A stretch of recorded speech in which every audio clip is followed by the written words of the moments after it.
Hello everyone, in this class I'm going to start simple aircraft refrigeration cycle. Previous class में हमने कुछ theoretical points deal किए थे. आइए थोड़ा पहले उस थ्योरेटिकल पॉइंट्स को का कुछ ग्लिम्स ले लें हम. Then after will move to the simple aircraft refrigeration cycle. Glimpse क्या था? सबसे पहला we have discussed advantages of VC cycle over air refrigeration cycle. Second one, open closed loop versus closed loop versus open air refrigeration cycle. That is the Bell-Coleman refrigeration system is taken as a closed loop or Bell-Coleman system taken as a open cycle. That one is exactly called as the closed loop and open air refrigeration cycle. ठीक है. Already previously मैंने बताया भी था कि even aircraft engine which is based on the Brayton cycle, Bell-Coleman cycle मैंने क्या बताया था? That is the reversed of Brayton cycle. ठीक है ना. Reversed of the Brayton cycle is Bell-Coleman cycle or that one is also called as the reverse Brayton cycle. Bell-Coleman cycle को कहते हैं हम. ठीक है ना. Brayton cycle जो कि aircraft actually aircraft engine which is based on the Brayton cycle, that one is also actually the open cycle. ठीक है ना. Aircraft engine में जो Brayton cycle use करते हैं that one is also open cycle. ठीक है ना. Open cycle.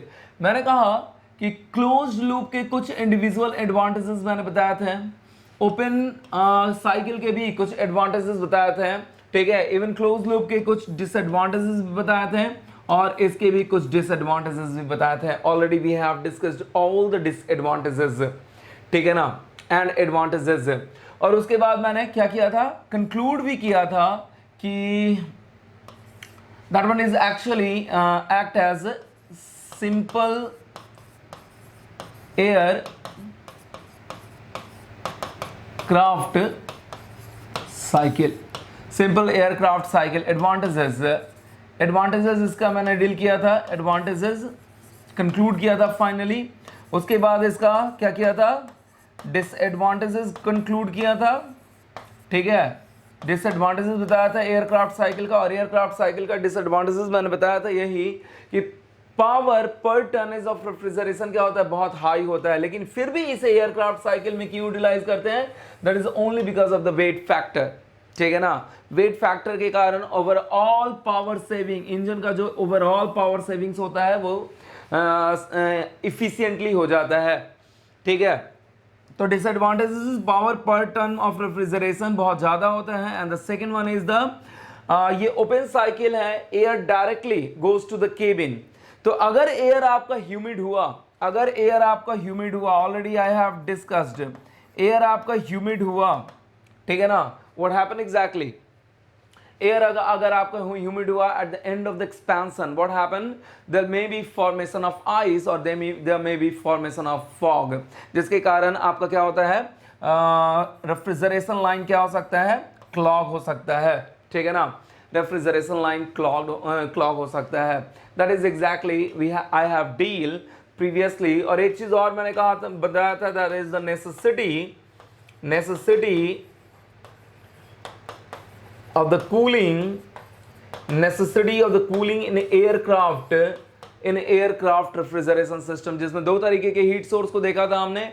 External heat source देखा था और इंटरनल हीट सोर्स देखा था, जिसके कारण हमें एक्चुअली, ठीक है, what we can say, cooling करने की जरूरत पड़ती है. ठीक है ना. और यहाँ पे मैंने ये भी बताया था कि सिंपल एयरक्राफ्ट साइकिल में प्रेशराइजेशन एंड रेफ्रिजरेशन दोनों के दोनों क्या होते हैं? साइमल्टेनियस. या प्रेशराइजेशन एंड कूलिंग दोनों के दोनों साइमल्टेनियसली होते हैं, क्योंकि केबिन में एट द हायर एल्टीट्यूड आपको क्या करना, मेंटेन करके रखना होता है? 1 एटमॉस्फेरिक प्रेशर मेंटेन करके रखना होता है. This is exactly. ठीक है. उसके बाद मैंने क्या डील किया था? Necessity of the cooling. एक स्मॉल कॉन्सेप्ट मैंने डील किया था, that is the actual Bell-Coleman cycle for the closed loop. Bell-Coleman cycle for the closed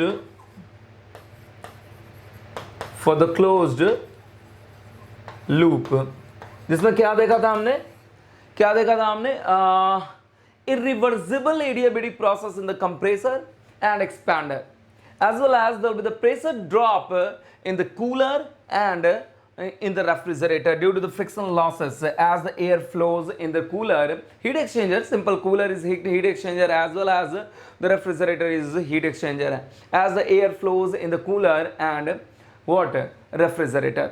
ठीक है, तो what happened exactly, actual Bell-Coleman हमने cycle देखा था. This is exactly previous class में हमने deal किया था. ठीक है, now I'm going to deal in proper manner, that is the simple aircraft cycle. Simple aircraft cycle में deal करूँगा. That is सबसे पहली बात इस सिंपल एयरक्राफ्ट साइकिल के बारे में मैं बता दूं कि it is only asked, it will only be asked in the ES examination, सिर्फ और सिर्फ ES एग्जामिनेशन के लिए, not for the GATE examination. ध्यान दीजिएगा. तो इसे आप जो भी गेट के लिए प्रिपरेशन कर रहे हैं, इसे आप क्या कर सकते हैं, छोड़ भी सकते हैं. इवन जो लोग नॉलेज के लिए, नॉलेज पर्सपेक्टिव से इसे पढ़ना चाहते हैं तो वो पढ़ सकते हैं, और इवन जो ESC के लिए प्रिपरेशन कर रहे हैं उनके लिए तो बहुत ही ज़रूरी है. ठीक है, दैट इज एग्जैक्टली. और now I am going to move. इसमें सबसे पहले मैंने बताया था, एक पॉइंट बताया था, याद होगा, कि initial pressure rise of the ambient air is by the RAM effect. ठीक है, initial pressure rise of ambient air is by the RAM effect. और मैंने बताया था कि RAM is nothing but the diffuser. RAM is nothing but the diffuser. और RAM effect में क्या किया जाता है, by the RAM effect, the initial kinetic energy of air relative to aircraft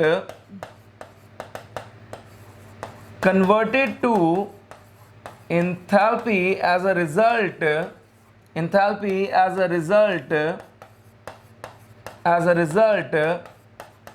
pressure rises. ठीक है, ऑलरेडी डिस्कस कर चुका हूं, ध्यान दीजिएगा. ठीक है, रैम इफेक्ट क्या होता है, RAM is nothing but the diffuser.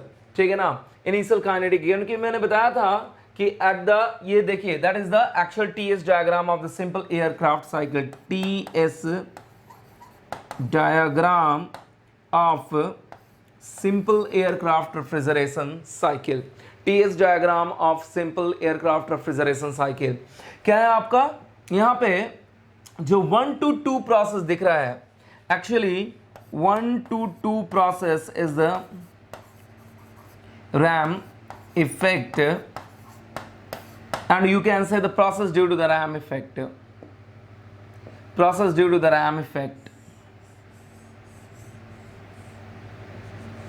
process in the ramming.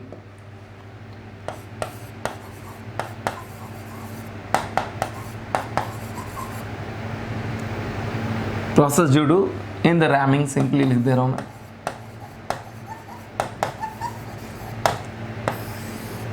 ठीक है, 1 to 2 is ambient air.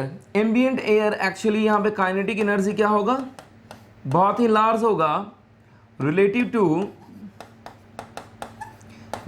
to aircraft, as well as pressure is what, as well as pressure is less than the ambient, as well as the P1 is less than the ambient, less than the atmospheric, less than the atmospheric pressure, at the high altitude, less than the atmospheric pressure at higher altitude, ठीक है, higher altitude. Already बताया था मैंने कि अगर kinetic energy बहुत ज़्यादा है और प्रेशर भी आपका कम है तो क्या होगा आपका, एक तो डिसऑर्डरनेस बहुत ज़्यादा होगा और साथ ही साथ वॉल्यूम भी उसका क्या होगा, वॉल्यूम भी आपका जो एयर कंप्रेसर में जाएगा वो बहुत ही ज़्यादा होगा। तो व्हाट हैपन एग्जैक्टली, तो that one is quite typical task to handle the ambient air at higher altitude due to its kinetic energy, and because of the low pressure there will be the large volume, ठीक है ना, because of the low pressure there will be the large volume, it is quite typical task to handle it by the compressor. अगर directly हम compressor में इसे भेज रहे हैं, इनिशियल 1 to 2 किसी तरीके का रैमिंग नहीं हो रहा है, किसी तरीके का रैम इफेक्ट नहीं हो रहा है, काइनेटिक एनर्जी बहुत ज़्यादा, प्रेशर बहुत ज़्यादा कम, वॉल्यूम बहुत ज़्यादा आपका एयर का ambient at the higher, ambient air का एट द हायर एल्टीट्यूड। अगर डायरेक्टली डिसऑर्डर बहुत ज़्यादा है, obvious you can realize disorderness बहुत ज़्यादा होगा। अगर डायरेक्टली इसे कहाँ पे भेजें, कंप्रेसर में भेजें, ठीक है ना, अगर डायरेक्टली इसे कंप्रेसर में भेजें, what happen exactly, it is quite typical task to handle it, ठीक है ना। और ये भी समझ रहा हो कि overall work done across the compressor क्या हो जाएगा आपको, बहुत ही बड़ा हो जाएगा, बहुत ही लार्ज हो जाएगा। That's why initial pressure rise कैसे करते हैं, with the help of the RAM effect, with the help of the RAM effect. आइए थोड़ा रियलाइज करते हैं क्या हो रहा है, ठीक है। एक्चुअली रैम इफेक्ट ऑलरेडी बता दिया मैंने कि काइनेटिक एनर्जी को एंथैल्पी में कन्वर्ट करते हैं, as a result pressure rise होता है, ठीक है। तो मैंने कहा थोड़ा ये रियलाइज करते हैं, 1 to 2 process, 1 to 2 process, 1 to 2 dash 1 to 2 दो है, ठीक है ना। तो पहले हम देखते हैं process in the rhyming, in the ramming is not completely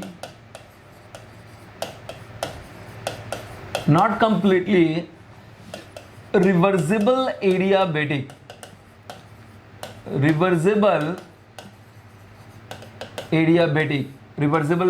ध्यान दीजिएगा, reversible adiabatic, that is isentropic process in the ramming is not completely reversible adiabatic, that is called as the isentropic. There will be some internal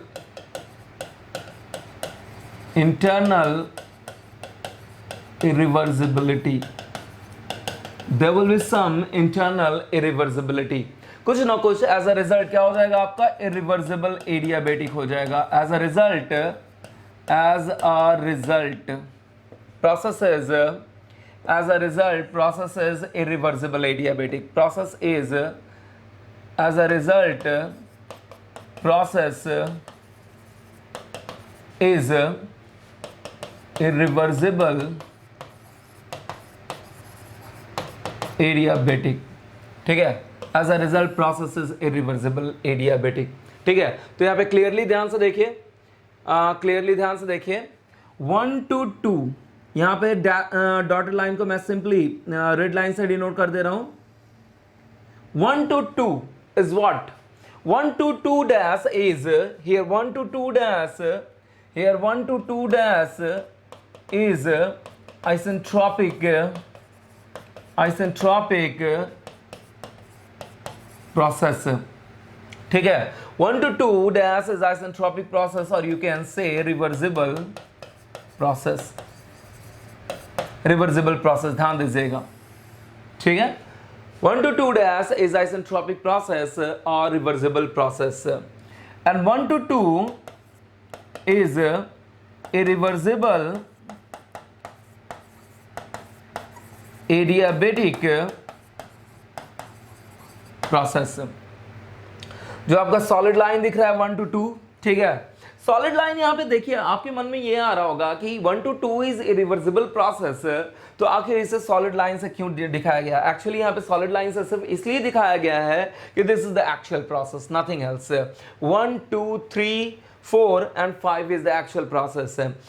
1 to 2 dash तो actually नहीं हो रहा है ना, 1 to 2 dash ठीक है, रिवर्सिबल एडियाबेटिक है, but actually तो प्रेजेंट नहीं है ना, हमें उससे कंपेयर करना है, इसलिए उसे डॉटेड लाइन से दिखाया गया है। ट्राई टू अंडरस्टैंड, ठीक है। एक्चुअली 1 to 2 आपका क्या है, आपका इरिवर्सिबल प्रोसेस है, फिर भी इसे कॉन्टिन्यूअस लाइन से सिर्फ इसलिए दिखाया गया है कि that you can understand this is the actual process, nothing else, ठीक है ना। You have to realize this is the actual process, 1 2 3 4 5, ठीक है ना। ये आपको रियलाइज करना है कि ये आपका एक्चुअल प्रोसेस है। 1 to 2 डैश एक्चुअली प्रेजेंट है ही नहीं, एक्चुअली प्रेजेंट नहीं है, इसे कंपेयर करने के लिए यहाँ पे ड्रॉ किया गया है, इसलिए इसे 1 to 2 डैश को डॉटेड लाइन से ड्रॉ किया गया है। Try to understand, because 1 to 2 dash is not the actual process, actual process is 1 to 2। आप चाहें तो क्या कर सकते हैं, 1 to 2 आप चाहें तो सॉलिड लाइन से भी शो कर सकते हैं अपने कॉपी पे, और चाहें तो डॉटेड लाइन से भी शो कर सकते हैं, that one is your choice completely,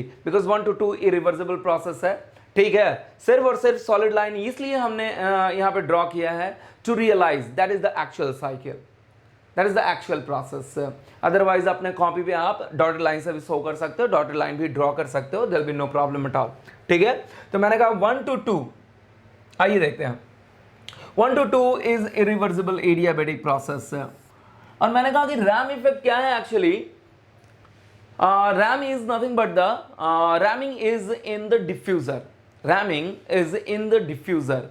तो ऑलरेडी ग्लिम्स ऑफ थर्मोडायनामिक्स में हम लोग देख चुके हैं, जान चुके हैं, समझ चुके हैं कि नोजल और डिफ्यूजर पे किसी तरीके का वर्क डन नहीं होता है, there will be no any work interaction, किसी तरीके का वर्क इंटरेक्शन नहीं होता है।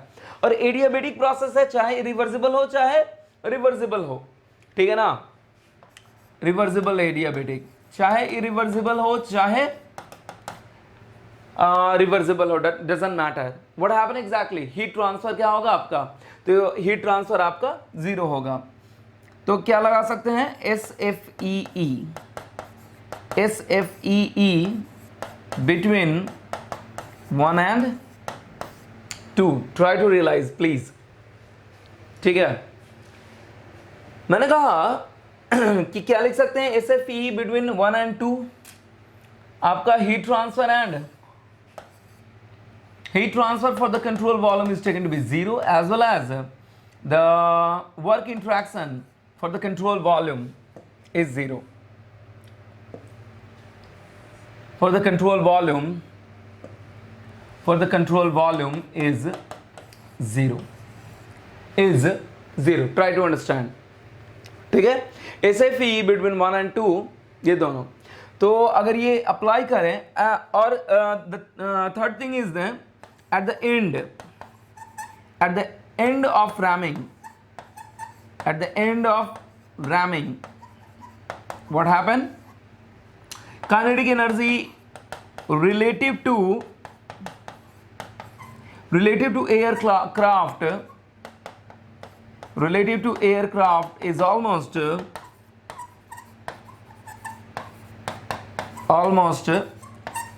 negligible. Relative to aircraft is almost negligible. Try to understand. Now what we can write down,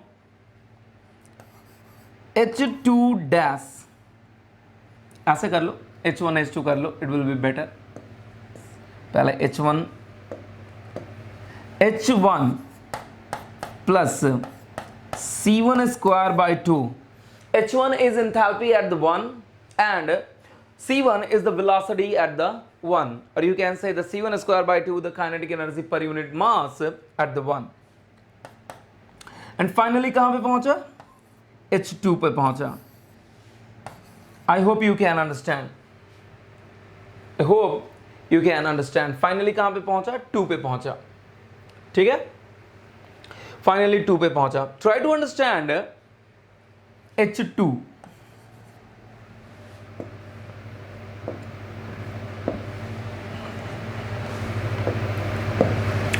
finally H2 पे पहुंचा। मैंने कहा कि eight the inlet energy remains constant, eight the inlet energy is this, energy आपका ये है H1 plus C1 square by 2, और at the end of the rhyming आपका एनर्जी क्या होगा, obvious kinetic energy almost negligible, तो एनर्जी क्या हो जाएगा H2 हो जाएगा। सिंपली क्या बचेगा आपके पास, एंथैल्पी होगा, क्योंकि QC भी 0 है, WC भी 0 है, ठीक है।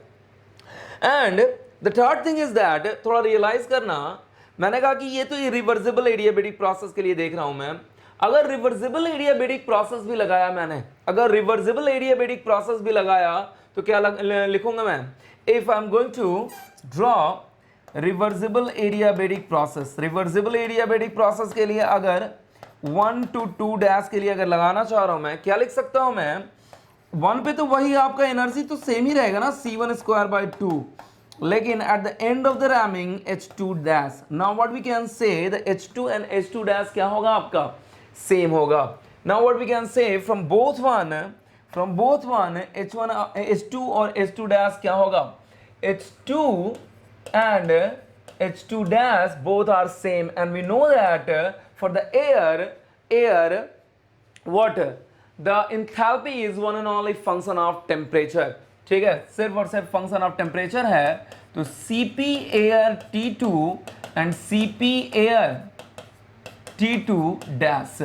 that one is T2 और T2 dash क्या रहेगा आपका, T2 और T2 dash सेम रहेगा। Try to understand, but what about the pressure, देखो इरिवर्सिबिलिटी है और टेम्परेचर यहाँ पे क्या है, टेम्परेचर यहाँ पे सेम है, क्योंकि कोई भी एक्सटर्नल वर्क डन नहीं हो रहा है, कोई भी एक्सटर्नल हीट इंट्रैक्शन नहीं हो रहा है, तो सेम एनर्जी है। तो एट द एंड ऑफ, और फाइनली आपका kinetic energy negligible, finally enthalpy बचा।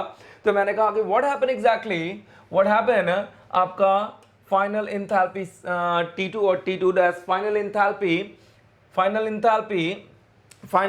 H2 डैश और H2 दोनों सेम होगा, तो आपका टेम्परेचर भी क्या होगा, T2 and T2 dash same होगा।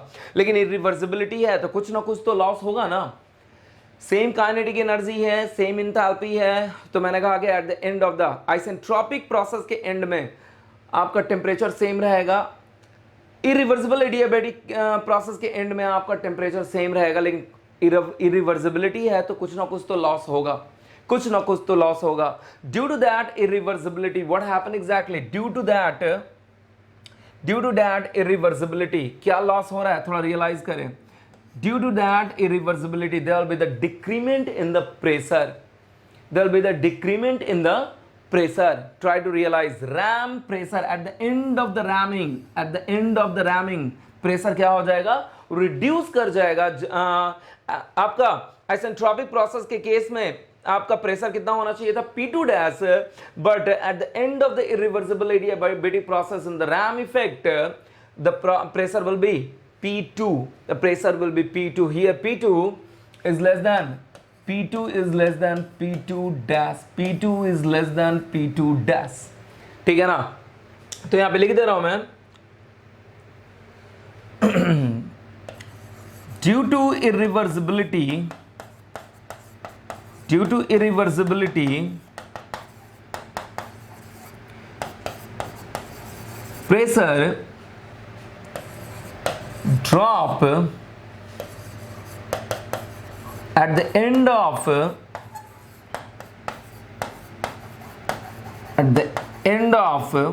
ramming, at the end of ramming, that is P2 is less than P2 dash. I hope you can understand easily. That one is quite easy to understand. P2 is less than P2 dash, ठीक है, P2 is less than P2 dash। ये पहली बात हो गई। तो हमें क्या करना पड़ेगा, we have to do isentropic efficiency. Obvious यहाँ पे भी हमें क्या रैम का आइसेंट्रोपिक इफिशियंसी देखना पड़ेगा। ऑब्वियस इसके क्रॉस प्रेशर और इसके क्रॉस प्रेशर को हमें क्या करना पड़ेगा, जिस तरीके से आपके कंप्रेसर और एक्सपैंडर के लिए, टरबाइन के लिए हमने क्या देखा था, आइसेंट्रोपिक इफिशियंसी देखा था, और इसके क्रॉस कंप्रेसर के क्रॉस और isentropic process across the compressor और irreversible adiabatic process across the compressor को क्या किया था, रिलेटिवली एक दूसरे को कोरिलेट किया था, ठीक है ना। तो हमें क्या मिला था, एक परफॉर्मेंस पैरामीटर मिला था, that one is called as the isentropic efficiency, ठीक है। उसी तरीके से यहाँ पे भी रैम के लिए भी हम आइसेंट्रोपिक इफिशियंसी यहाँ पे लिखेंगे। That's why the isentropic efficiency of the RAM can be written as can be written as what we can write down. What is exactly the pressure rise? What is exactly the pressure rise? What is exactly the pressure rise relative to the, what is the actual pressure rise relative to what? Relative to isentropic process. Relative to isentropic process. यहाँ तो work done हो नहीं रहा है, तो obvious work done को तो हम यहाँ पे इंक्लूड करेंगे ही नहीं. ठीक है, तो इसका क्या है मेन? आइसेंट्रोपिक. रैम का मेन मतलब हमारा क्या है? काइनेटिक एनर्जी को कन्वर्ट किस में करना? प्रेशर में कन्वर्ट करना. तो यहाँ पे मेन इफेक्ट आपका इफिशियंसी कैसे डिनोट होगा? With the help of the pressure. Actual pressure rise relative to the isentropic pressure rise across the isentropic process. Now the pressure rise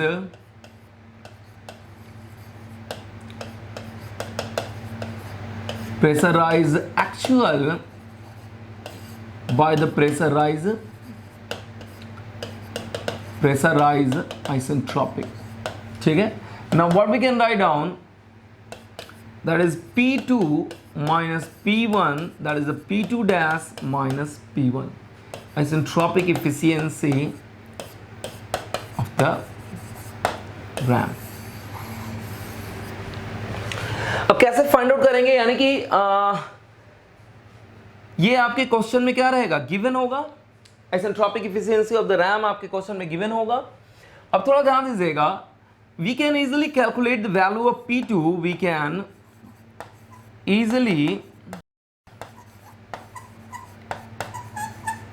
calculate the value of P2. We can easily calculate the value of P2 if we know the value of P2 dash. We know the value of P2. We know the value of P2 dash. We know the value of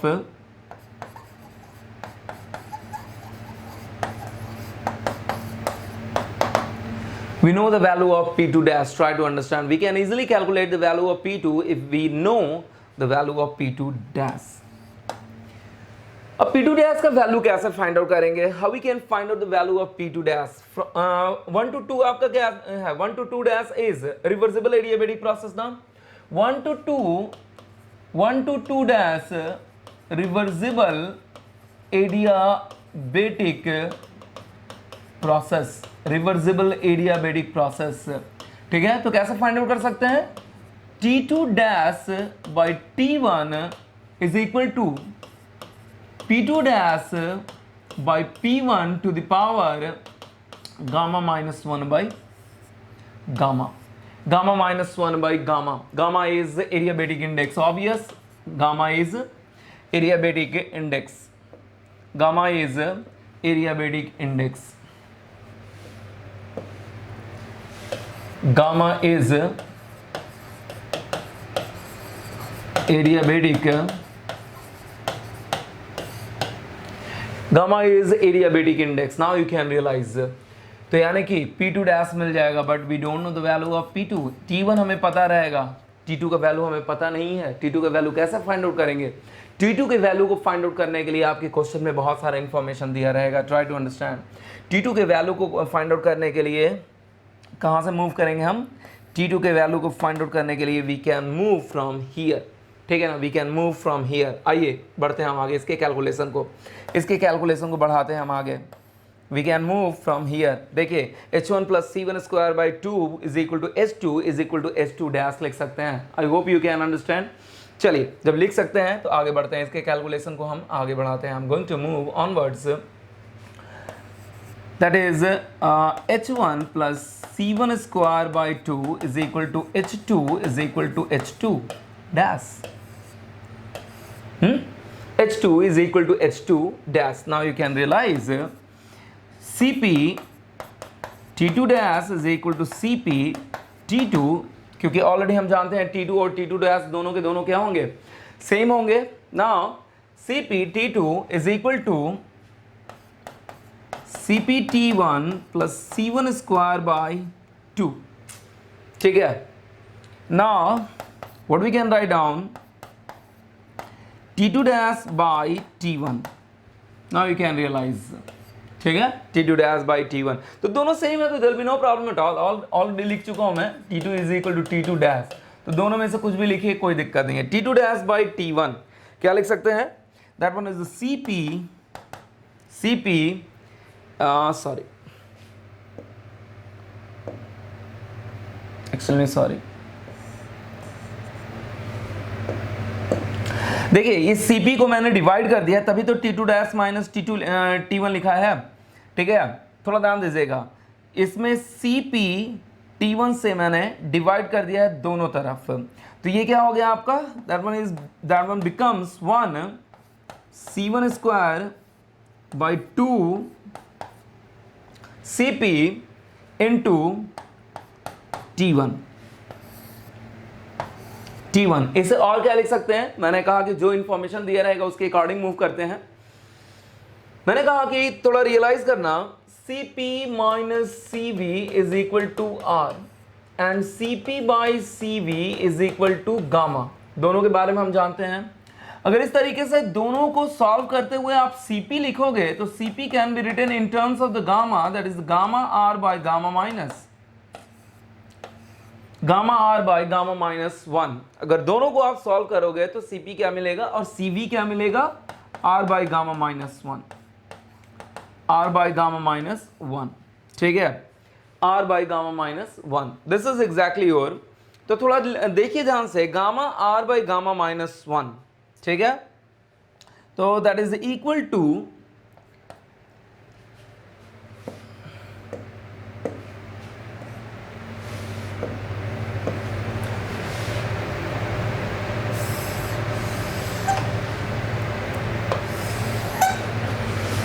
I'm going to change the color, ठीक है, क्या लिख सकते हैं, T2 dash by T1 is equal to 1 plus gamma minus 1 by 2 Cp gamma R by gamma minus 1, तो gamma minus 1 कहाँ आ जाएगा, numerator में आ जाएगा, you can understand, into C1 square by gamma R T1, gamma R T1, and we know that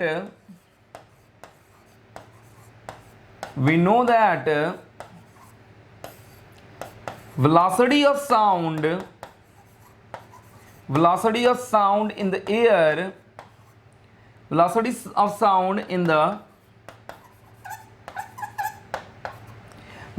sound in the air, that is equal to the root under gamma R T, that is equal to the gamma R T, ठीक है, gamma R T, थोड़ा ध्यान दीजिएगा, root under gamma R T, तो ये हाँ gamma R T 1 है, तो गामा आर टी 1 की जगह हम क्या लिख सकते हैं, that is the acoustic velocity, इसे मैं डिनोट कर दे रहा हूं CA, acoustic velocity,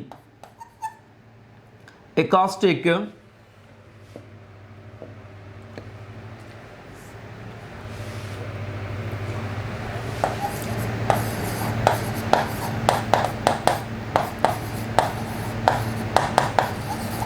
acoustic velocity, तो यहां पे क्या लिख सकते हैं, C1 square, what is the C1 square, actual velocity of the flow, ठीक है ना, related to the aircraft, and CA is what, velocity of the sound, now what we can write down, T2 dash by T1 is equal to 1 plus, now T2 dash by T1 is equal to 1 plus gamma minus 1 by 2 into, sorry, C1 by CA square, C1 by CA square, and that one is what we can write down, T2 dash by T1 is equal to, I hope everyone knows about that actual velocity of flow by the acoustic velocity is called as the Mach number, is called as the Mach number, ये ध्यान रखिएगा, Mach number is equal to C1 by CA, ठीक है, C1/CA if Mac number is less than 0.3, less than 0.3 ये proof किया जाता है। Don't worry, अब यहाँ पे मैं प्रूफ करने वाला नहीं हूं मैं, ठीक है ना। ये थर्मोडायनामिक्स में प्रूफ करता हूं इन प्रॉपर मैनर, ठीक है क्योंकि एक्चुअली इंजीनियरिंग सर्विसेज के लिए आपका कंप्रेसिबल फ्लो नहीं पढ़ना है, ठीक है ना, बट उसका फंडामेंटल जो होता है उससे रिलेटेड आपके इंजीनियरिंग सर्विसेज में क्वेश्चन आ जाते हैं, इसलिए उसके फंडामेंटल्स को ऑलरेडी थर्मोडायनामिक्स के साथ ही मैं डील करता हूं, ठीक है ना। बट यहां पे I am not going to deal, ठीक है, और ये सारा कुछ मैं वहीं पे प्रूफ करता हूं। Mac number is less than 0.3 होगा तो क्या होगा, ग्रेटर देन होगा तो क्या होगा, मैक नंबर ग्रेटर देन 1 होगा तो क्या होगा, लेस देन 1 होगा तो क्या होगा। Each and everything I will deal in the thermodynamics, ठीक है ना। तो I am not going to deal here, यहां पे मैं डील नहीं करने वाला हूं। Try to understand. मैंने कहा Mach number is less than 0.3, then the flow is taken to be, then flow is taken to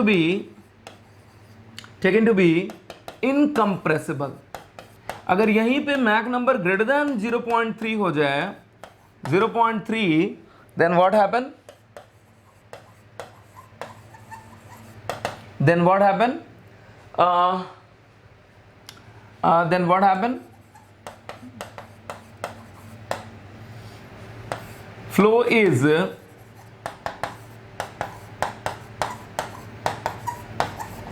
taken to be compressible।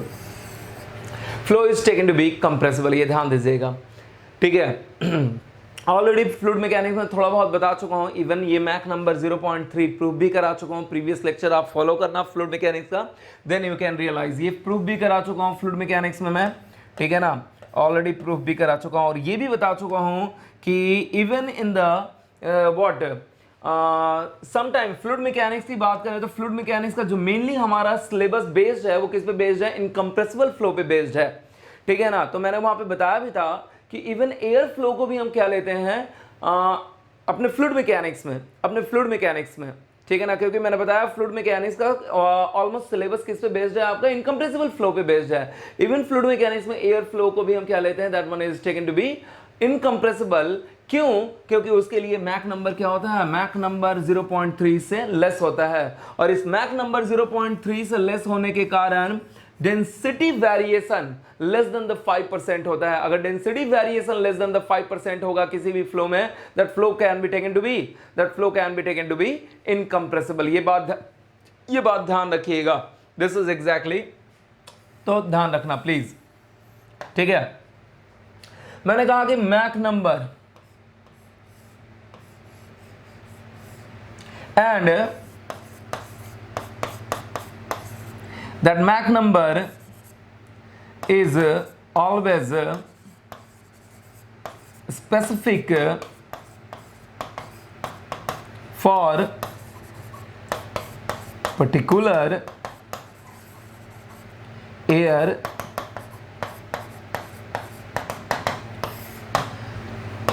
आपके एयरक्राफ्ट का डिजाइन एक पर्टिकुलर मैक नंबर के लिए ही क्या होता है, एयरक्राफ्ट का डिजाइन एक पर्टिकुलर मैक नंबर पे ही बेस्ड होता है, एक पर्टिकुलर मैक नंबर के अकॉर्डिंग ही किया जाता है। ये बात हमेशा ध्यान रखना, ठीक है ना, क्योंकि इसी मैक नंबर के अकॉर्डिंग ये रियलाइज होता है कि कितना फ्लूइड को कंप्रेस करेगा, कितना टेम्परेचर राइज होगा, एंड ऑल दीज थिंग्स, क्या होगा क्या नहीं, ईच एंड एवरीथिंग, ठीक है ना, इस मैक नंबर पे बेस्ड आपका डिजाइन पूरा का पूरा किया जाता है। फाइटर प्लेन्स का मैक नंबर बहुत ही ज़्यादा होता है, इवन मोर देन 2 to 3 से भी ज़्यादा होता है आपका फाइटर प्लेन्स के, ठीक है। सिंपल जो एयरक्राफ्ट होता है उसका जो आपका मैक नंबर होता है अप्रोचेस 1, ठीक है ना, अप्रोचेस 1 के करीब होता है आपका मैक नंबर जो सिंपल एयरक्राफ्ट, या फिर कह सकते हो कि जो आपका ये पैसेंजर एयरक्राफ्ट्स होते हैं इनका मैक नंबर बहुत ज़्यादा नहीं होता है, अप्रॉक्सीमेटली अप्रोचेस द 1, ठीक है, 1 के करीब होता है आपका एजर, ठीक है ना। तो हमेशा ध्यान दीजिएगा कि एक पर्टिकुलर मैक नंबर के लिए आपका एयरक्राफ्ट क्या होता है, आपका डिज़ाइन होता है, ठीक है ना, कि उसी के अकॉर्डिंग पूरा का पूरा डिज़ाइन होता है आपके किसका, एयरक्राफ्ट के बॉडी का, ट्राई टू अंडरस्टैंड, ठीक है। जितने भी इक्विपमेंट्स हैं and all each and everything design on the basis of that Mach number, ठीक है। आप यहाँ पे भी रियलाइज कर रहे होगे कि इसी मैक नंबर के अकॉर्डिंग क्या होगा, आपको T2 भी मिलेगा, ठीक है, ठीक है। Each and everything you can realise, ठीक है। नाउ ये बहुत इंपॉर्टेंट आपका रिलेशन है to find out the value of T2। और हमेशा ध्यान रखिएगा आपके क्वेश्चन में क्या दिया रहेगा, आपके क्वेश्चन में हमेशा दिया रहेगा कि आपका एरोप्लेन का मैक नंबर कितना है। Mac number is given in your question, और उस मैक नंबर के गिवन के अकॉर्डिंग आपको क्या फाइंड आउट करना होगा, T2 डैश आपको फाइंड आउट करना होगा, ठीक है। इसीलिए मैंने यहाँ के मैक नंबर के टर्म में मैंने यहाँ पे इसे लिखवा दिया है, ठीक है ना। मैक नंबर के टर्म में इस फॉर्मूला को डिराइव कर दिया है। वैसे आप ये भी कर सकते हो, लेकिन इसके लिए C1 और CA अलग अलग नहीं दिया रहेगा, डायरेक्टली आपके एरोप्लेन के लिए क्या दिया रहेगा, आपका मैक नंबर गिवन रहेगा। दिस इज एग्जैक्टली योर, ठीक है ना, एक्सप्रेशन। तो ये एक्सप्रेशन बहुत इंपॉर्टेंट हो जाता है, जिसके कारण ये expression you have to remember, T2 dash by T1 is equal to 1 plus gamma minus 1 by 2 Mach number square, ठीक है ना।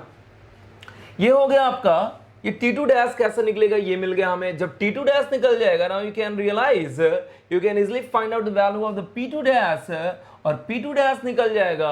जब P2 डैश आपका निकल जाएगा, now you can realize P2 dash अगर निकल जाएगा, you can easily determine the value of the P2, you can easily determine the value of P2 का वैल्यू आप फाइंड आउट कर सकते हैं कि कितना आपका रैम के अक्रॉस कितना प्रेशर राइज हुआ, ठीक है ना। दिस इज एग्जैक्टली योर, ठीक है। Now we'll move to the next, इसका एक स्कीमेटिक डायग्राम देख लेते हैं। स्कीमेटिक डायग्राम, अब आइए आगे बढ़ते हैं। रैम इफेक्ट से रिलेटेड तो हमने सारा कुछ क्या कर लिया, एनालिसिस कर लिया। रैम सिर्फ और सिर्फ जो भी एनालिसिस किया है किसके अबाउट किया है, रैम इफेक्ट के अक्रॉस किया है हमने, ठीक है। I am going to erase it,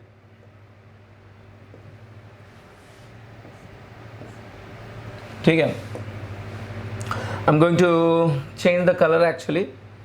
now अब आपका 2 to 3 क्या है आपका, 2 to 3 is your actual compression.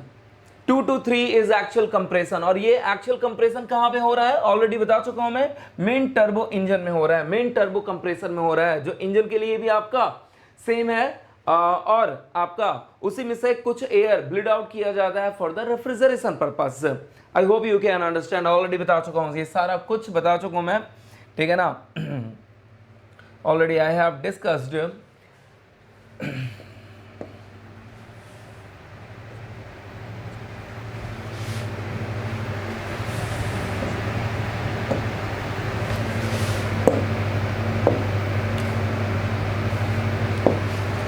मैंने कहा 2 to 3, थोड़ा 2 to 3 is actual process, but 2 to 3 dash is your what, 2 to 3 dash is what, isentropic process,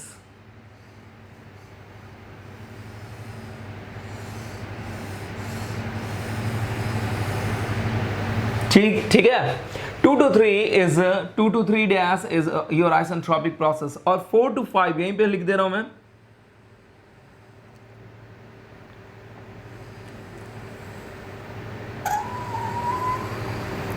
Four to 5 dash is what? 4 to 5 dash is your isentropic expansion, and 4 to 5 is actual expansion. 4 to 5 is actual expansion, and 3 to 4 pressure drop हो रहा है. Now you can realize there will be the pressure drop in the process. यहीं पे लिख दे रहा हूँ, in the process 3 to 4 pressure drop in the cooler. ठीक है, pressure drop in the cooler. 3 to 4 आपका कूलिंग हो रहा है जिसमें प्रेशर ड्रॉप हो रहा है, P3 से P4 पे आ रहा है, and P3 is greater than the P4. P3 at the end of the compression है, and P4 at the what, at the inlet to the expander है, at the inlet to the expander. P3 is greater than the P4. Already बता चुका हूं, P3 is greater than the P4. Each and everything I will discuss here. ठीक है ना. तो already discuss कर चुका हूं मैं 2 to 3 प्रोसेस के लिए, तो कोई दिक्कत ही नहीं है 2 to 3 प्रोसेस के लिए। आइए देखते हैं 2 to 3 प्रोसेस के लिए। Now we will see for the process 2 to 3। 2 to 3 कौन सा प्रोसेस है, ध्यान दीजिएगा। एक्चुअल आपका actual compression across the compressor, actual compression, ध्यान दीजिएगा, that is irreversible adiabatic compression. आइए देखते हैं। मैंने कहा try to realise 2 to 3 dash, 2 to 3 dash is what? 2 to 3 dash is isentropic process and 2 to 3 is what? 2 to 3 is actual process. Now हमें क्या करना होता है, both are written relative to each other, both are written relative to each other। इसके लिए हमें एक performance parameter define करना होता है, and that performance parameter is obvious isentropic efficiency of the compressor. ठीक है, आइए देखते हैं। Now realize, I am going to erase it.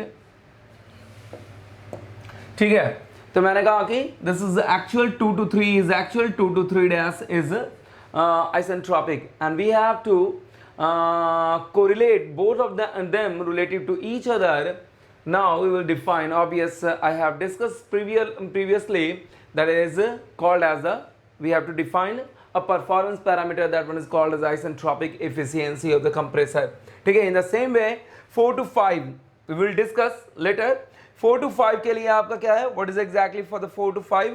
4 to 5 dash आपका क्या है, isentropic, and 4 to 5 is, तो यहाँ पे भी हमें क्या करना होगा, isentropic efficiency डिफाइन करना होगा, but that is for the expander. अगर एक्सपैंडर के लिए अगेन दोनों को इंटरलिंक करते हैं, दोनों को एक दूसरे के रिलेटिव टर्म में लिखते हैं, ठीक है ना।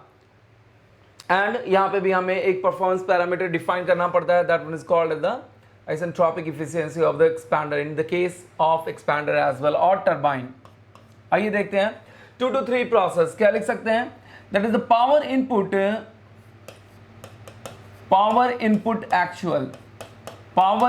actual m dot air cp into T3 minus T2। ये एयर वाला एयर क्या है आपका, मास flow rate of air,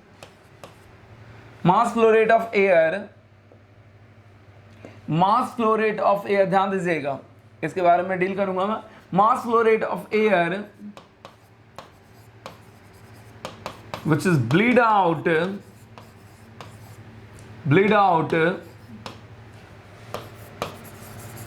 from the main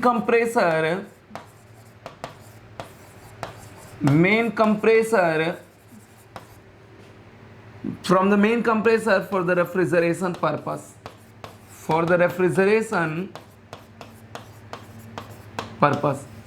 already आपको बता चुका हूं मैं, याद होगा प्रीवियसली, कि एयरक्राफ्ट साइकिल में एक्चुअली एक ही कंप्रेसर यूटिलाइज किया जाता है, that is the main compressor, main turbo type compressor which is utilized in the engine. ठीक है, एयरक्राफ्ट इंजन में जो कंप्रेसर यूटिलाइज किया जाता है, मेन कंप्रेसर यूटिलाइज किया जाता है, वही आपका रेफ्रिजरेशन पर्पस के लिए भी यूटिलाइज किया जाता है। ऑलरेडी प्रीवियसली डिस्कस कर चुका हूं मैं। जो भी एयर सक्शन होता है, ध्यान दीजिएगा, जो भी एयर सक्शन होता है उसमें से दो part, one part is goes to the, after the compression one part goes to the combustion chamber, and one part, ठीक है ना, and one part goes for the refrigeration purpose। try to understand, जो भी air suction होता है compressor में आपका, ठीक है ना, one part goes to the combustion chamber after the compression and one part goes for the refrigeration after the compressor, or you can say the before the combustion chamber। Before the combustion chamber air को bleed out कर लिया जाता है अपने refrigeration purpose के लिए, लेकिन आपका टर्बो टाइप कंप्रेसर जो होता है, मेन कंप्रेसर होता है, which is utilized in the engine, aircraft engine. ध्यान से समझिएगा। तो वहीं से मैंने कहा mass flow rate of air which is bleed out, ई है, ठीक है, bleeding, you know very well about the bleeding, blood वगैरह आपका ब्लीड होता है, तो उसी तरीके से ब्लीड आउट, ठीक है ना, दैट इज एक्चुअली, तो bleed out from the main compressor for refrigeration purpose, ये ध्यान रखिएगा, ठीक है ना। Now will see power input actual, लेकिन वी डोंट नो T2 का वैल्यू तो हम फाइंड आउट कर चुके हैं, थोड़ा ध्यान दीजिए यहाँ पे। T2 का तो ऑलरेडी वैल्यू हम लोग फाइंड आउट कर चुके हैं, we have already find out the value of T2, but we don't know the value of the T3 का वैल्यू तो हमें पता नहीं है। अब T3 का वैल्यू पता नहीं है तो कैसे फाइंड आउट करेंगे? Obvious with the help of the isentropic efficiency, obvious with the help of the isentropic efficiency of the compressor, isentropic efficiency of the compressor, isentropic efficiency of the compressor में क्या लिखेंगे? That is W isentropic relative to the W actual, already बता चुका हूं मैं। ध्यान दीजिएगा, हो सकता है कई लोगों को ये कंफ्यूजन हो रहा होगा कि कंप्रेसर के केस में ये लिखते हैं, टरबाइन के केस में ये लिखते हैं। देखिए अभी थर्मोडायनेमिक्स में पढ़ा नहीं रहा हूँ, अदरवाइज बहुत सारी चीज़ें हैं बताने को आपके आइसेंट्रोपिक इफिशियंसी से रिलेटेड, ठीक है ना। यहाँ पे मैं बहुत ज़्यादा डिस्कस नहीं करूँगा, I am not going to discuss here, अगर ठीक है ना। मैंने कहा कि सिंपली आइसेंट्रोपिक इफिशियंसी मैंने डील किया था कब? क्योंकि एक्चुअल प्रोसेस आपका रिवर्सिबल एडियाबैटिक प्रोसेस नहीं होता है, इरिवर्सिबल एडियाबैटिक प्रोसेस होता है, ठीक है ना। उस केस में एक्चुअल वर्क डिफरेंट हो जाता है। तो इरिवर्सिबिलिटी, कंप्रेसर के अंदर कितना इरिवर्सिबिलिटी प्रेजेंट है, ठीक है ना, और कितना एक्चुअल वर्क डन डेविएट हो रहा है from the ideal work done, ठीक है ना, उसके लिए मैंने कहा कि एक परफॉर्मेंस पैरामीटर डिफाइन किया जाता है, that is nothing but isentropic efficiency, यही मैंने बताया था। और इस आइसेंट्रोपिक इफिशियंसी में क्या किया जाता है? दोनों वर्क डन को कोरिलेट किया जाता है रिलेटिव टू ईच अदर, एक दूसरे के रिलेटिव में रिलेट किया जाता है। In the case of compressor क्या किया जाता है? आइसेंट्रोपिक वर्क डन देखा जाता है relative to actual work done, while already बता चुका हूं कि in the case of expander और टरबाइन ऑलरेडी बता चुका हूं मैं कि दैट इज इस केस में एक्चुअल वर्क डन देखा जाता है W आइसेंट्रोपिक। मैंने कहा I am not going to deal very much कि ऐसा क्यों किया जाता है, बस इतना ध्यान रखिए, दो पॉइंट कि ये performance parameter that is the efficiency, और efficiency always less than 1, efficiency is always less than 1, ठीक है ना, ऑलवेज लेस देन 1। तो इस केस में आपका एक्चुअल वर्क डन क्या है? Actual work done is W isentropic. बस आपको ये फॉर्मूला लिखते समय यही ध्यान देना होगा बस। इफिशियंसी ऑलवेज लेस देन 1, तो कंप्रेसर के केस में एक्चुअल वर्क डन बड़ा है तो एक्चुअल वर्क डन डिनोमिनेटर में लिखेंगे और आइसेंट्रोपिक वर्क डन न्यूमरेटर में लिखेंगे। And that one is isentropic expander. Isentropic expander के केस में आपका what is exactly W isentropic, isentropic work done आपका बड़ा होता है than the actual work done, और जब इफिशियंसी आपका लेस देन 1 है तो W आइसेंट्रोपिक कहाँ आएगा? टरबाइन के केस में that one is in denominator. बहुत ही सिंपल वे में याद करने का तरीका है, ठीक है, ट्राई टू अंडरस्टैंड, ठीक है ना। तो मैंने कहा कि इस केस में क्या देखा जाता है? Isentropic work done relative to the actual work done, ठीक है, और जितना ही actual work done close to the isentropic हो, it means what happen exactly, उतना ही इरिवर्सिबिलिटी कम होगा और उतना ही आपके कंप्रेसर का परफॉर्मेंस क्या होगा? हाई होगा, ठीक है ना। और यहीं पे आपका दैट इज यहाँ पे देखा जाता है actual work done relative to the isentropic work done, relative to the isentropic work done, क्योंकि एक्चुअल वर्क डन आपका क्या है यहाँ पे? कम है आइसेंट्रोपिक वर्क डन से, तो इसीलिए, और जितना ही actual work done close to the isentropic होता जाएगा दैट वन मीन्स उतना ही टरबाइन का परफॉर्मेंस क्या होता जाएगा? इंक्रीज होता जाएगा, उतना ही आपके टरबाइन में क्या होता जाएगा? इरिवर्सिबिलिटी कम होता जाएगा, डिसिपेटिव इफेक्ट कम होता जाएगा। ट्राई टू अंडरस्टैंड, बस इतना ध्यान रखिएगा। टरबाइन के केस में आइसेंट्रोपिक वर्क डन बड़ा होता है इसलिए ये डिनोमिनेटर में आता है, और कंप्रेसर के केस में एक्चुअल वर्क डन आपका बड़ा होता है इसलिए कंप्रेसर के केस में ये डिनोमिनेटर में आता है। ट्राई टू अंडरस्टैंड, बस ये ध्यान रखना होगा सिंप्लिसिटी के लिए, जस्ट फॉर द सिंप्लिसिटी, क्योंकि हो सकता है कि कई स्टूडेंट को ये कंफ्यूजन होगा कि ऐसा क्यों, कब हम, कई लोगों को ये कंफ्यूजन होगा कि कब हम आइसेंट्रोपिक वर्क डन न्यूमरेटर में लेंगे, कब हम आइसेंट्रोपिक वर्क डन डिनोमिनेटर में लेंगे। या फिर अपोजिट कह सकते हो, कब हम एक्चुअल वर्क डन डिनोमिनेटर में लेंगे या कब हम एक्चुअल वर्क डन न्यूमरेटर में लेंगे, कुछ नहीं, जो दोनों वर्क डन को कंपेयर करना है। कंप्रेसर के लिए कंपेयर करोगे W actual is greater than the W isentropic, तो W एक्चुअल डिनोमिनेटर में रख देना, काम खत्म। दोनों वर्क डन को कंपेयर करना है, टरबाइन के लिए W आइसेंट्रोपिक बड़ा है तो W आइसेंट्रोपिक को क्या कर देना है, डिनोमिनेटर में लिख देना है, because efficiency is always less than 1, efficiency is always less than 1, ये दिमाग में एकदम just try to keep in mind this concept, ठीक है, आपके लिए इजी हो जाएगा आइसेंट्रोपिक इफिशियंसी के फॉर्मूले को लिखना। And the second thing is that, दूसरी बात ये है, थोड़ा रियलाइज करना, मैंने कहा कि ये एक्चुअली अगर थर्मोडायनामिकल परफॉर्मेंस पैरामीटर देखा जाए तो थर्मोडायनामिक्स में एक डिस्कशन होता है, ठीक है ना, थर्मोडायनामिक्स में एक व्हाट इज एग्जैक्टली डिस्कशन होता है, and that one is second law efficiency, and that actually isentropic efficiency of the compressor and isentropic efficiency of the expander or turbine is nothing but the second law efficiency.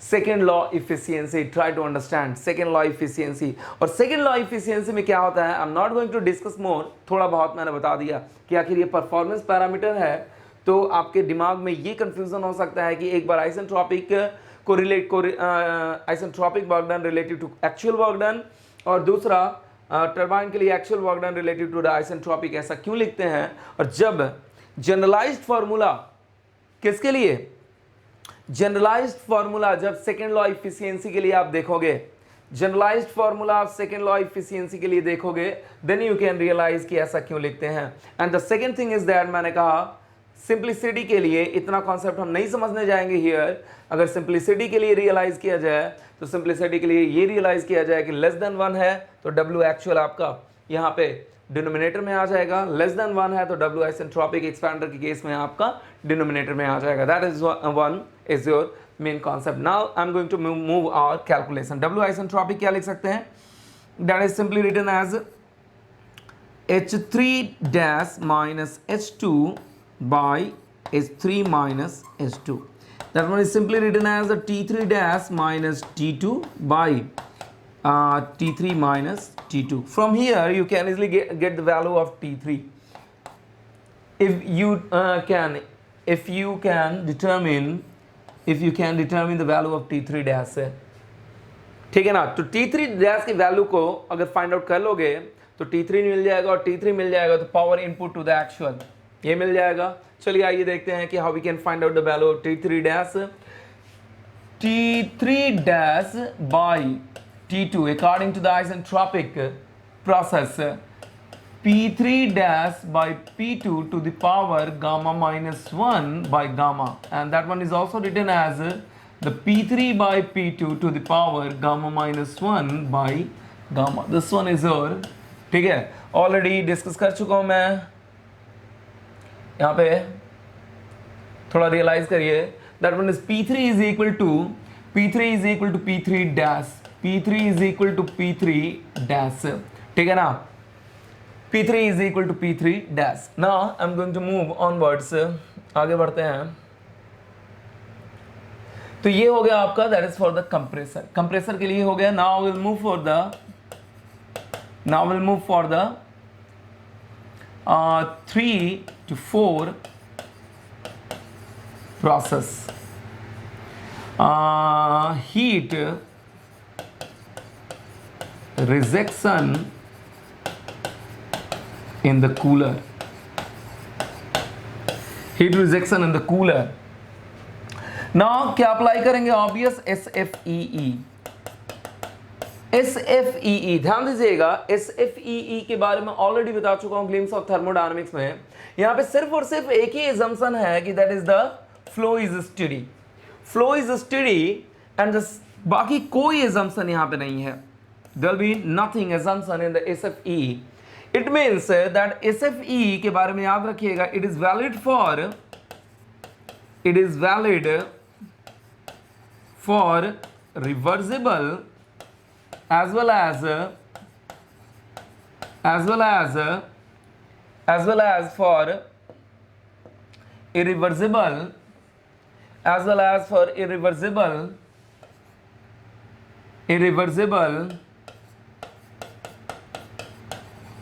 as well as for the irreversible process। ये सबसे पहली बात ध्यान रखिएगा, already previously बता चुका हूं मैं। तो 3 to 4 प्रोसेस देखिए, 3 to 4 प्रोसेस एक्चुअली क्या है, यहाँ पे प्रेशर ड्रॉप हो रहा है 3 to 4 प्रोसेस में आपके कूलर में। 3 to 4 प्रोसेस में आपके कूलर में क्या हो रहा है, in the process 3 to 4 pressure drop in the cooler, in the process 3 to 4 pressure drop in the cooler, try to realize, ठीक है ना। And the P3 is greater than the P4, तो क्या हो रहा है आपका फ्रिक्शनल इफेक्ट के कारण यहाँ पे प्रेशर ड्रॉप हो रहा है। ऑलरेडी एक्चुअल ब्रेटन साइकिल याद कीजिए, ऑलरेडी एक्चुअल ब्रेटन साइकिल में बता चुका हूं मैं, ठीक है ना। तो यहाँ पे प्रेशर ड्रॉप हो रहा है, यहाँ पे ट्राई टू रियलाइज, तो प्रेशर ड्रॉप होगा फ्रिक्शनल इफेक्ट के कारण, तो क्या what is that meaning, frictional dissipation. और फ्रिक्शनल डिसिपेशन है तो क्या है, इंटरनल इरिवर्सिबिलिटी प्रेजेंट है, इंटरनल इरिवर्सिबिलिटी प्रेजेंट है। फिर भी we can apply but still we can apply SFE between the 3 and 4 process. What we can write down, the H3 plus QCV is equal to क्या बचेगा आपका H4। Obvious heat exchanger के लिए work done क्या होता है, 0 होता है, as well as heat exchanger के लिए एज वेल एज यहाँ पे काइनेटिक एनर्जी चेंज और पोटेंशियल एनर्जी चेंज को क्या लेके चल रहे हैं, नेग्लेक्ट करके चल रहे हैं।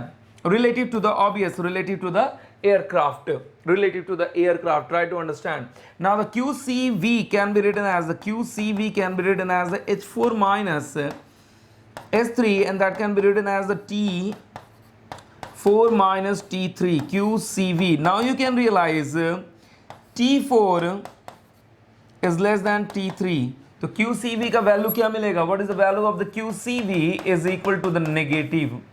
यानी कि क्या हो रहा है, what is that meaning, negative sign का मतलब heat rejected from the system to the surrounding ना। अगर आपके क्वेश्चन में डायरेक्टली क्या पूछे, रेट ऑफ हीट रिजेक्शन, तो आपको अब यहाँ पे सिर्फ और सिर्फ नेगेटिव साइन की जरूरत नहीं है, नेगेटिव साइन यही शो कर रहा है, the heat is rejected from the system to the surrounding. अगर डायरेक्टली आपके क्वेश्चन में ऑलरेडी प्रीवियसली सब कुछ बता चुका हूं मैं, क्यू डॉट रिजेक्टेड पूछे तो आपको सिर्फ और सिर्फ मैग्नीट्यूड लिखना होगा, that is the m dot air into Cp of the air into T3 minus T4, whether the pressure drop in the cooler or not, चाहे आपका pressure drop हो चाहे pressure drop ना हो, doesn't matter, you have to write down the Q dot rejection is m dot air Cp air T3 minus T4, this one is all, ठीक है। तो ये हो गया आपका किसके लिए, T4 T3 to T4। Don't worry, मैंने कहा कि T3 to हमें फाइंड आउट हो चुका है, T3 देखिए ना, जस्ट प्रीवियसली T3 हमें फाइंड आउट हो चुका है, T3 फाइंड आउट हो चुका है। T4 का वैल्यू आपके क्वेश्चन में मोस्ट प्रोबेबली आपके क्वेश्चन में दिया रहेगा, या तो T4 दिया रहेगा या Q डॉट रिजेक्शन दिया रहेगा, कुछ ना कुछ दिया रहेगा जिससे आप T4 का वैल्यू क्या कर सकें, फाइंड आउट कर सके। कुछ ना कुछ आपके क्वेश्चन में दिया रहेगा जिससे आप T4 का वैल्यू, या तो डायरेक्टली T4 का वैल्यू दिया रहेगा या Q डॉट रिजेक्शन दिया रहेगा, डोंट वरी, ठीक है। Now we will move to the 4 to 5। Now we'll move to the 4 to 5 process, that is actual process across the expander। यहाँ पे लिख दे रहा हूं मैं, that is actual process, actual expansion across actual expansion across the water, actual compressor expansion across the expander, extremely sorry, that is the actual expansion across the expander, actual expansion across the expander। Now what we can write down यहां पे भी क्या लिख सकते हैं, अब I am not going to refer the figure, actually figure आप देखते रहिएगा, ऑलरेडी सारा कुछ डिस्कस कर चुका हूं मैं। I am going to write down the power output, directly लिख रहा हूं m dot air into Cp of the air into what we can write down the T4 minus T5, ठीक है। मैंने कहा T4 तो आपको पता होगा, but we don't know the value of T5 का वैल्यू हमें पता नहीं है, तो what we have to do, T5 का वैल्यू फाइंड आउट करना पड़ेगा, obvious with the help of the isentropic efficiency of the expander, ठीक है, that one is equal to, already अभी जस्ट मैंने बताया कि डिनोमिनेटर में क्या आएगा, W आइसेंट्रोपिक, और यहाँ पे क्या आएगा न्यूमरेटर में, because W actual for the a cross expander W actual is less than the W isentropic. Now what we can write down, that is actual H4 minus H5 by H4 minus H5 dash. ठीक है, H5 dash. Now what we can write down, this T4 minus T5 by T4 minus T5 dash. ठीक है, we can easily find out the value of T5 here if we know the value of T5 dash. T5 dash का अगर हमें value पता है तो कैसे find out करेंगे T5 dash? T5 dash, चलिए डायरेक्टली मैं T5 dash ही डिनोट कर रहा हूँ. T5 dash by T4 is equal to P5 dash by P4 to the power gamma minus 1 by gamma, या फिर क्या लिख सकते हो, P5 dash और P5 दोनों के दोनों सेम है, and that one is the gamma minus 1 by gamma. ठीक है, that one is gamma minus 1 by gamma. Now what we can write down, थोड़ा ध्यान दीजिएगा. Here P5 is nothing but the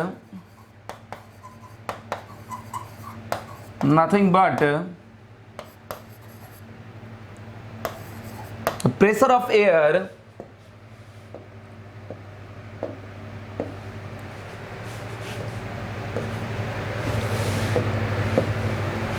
is nothing but the pressure of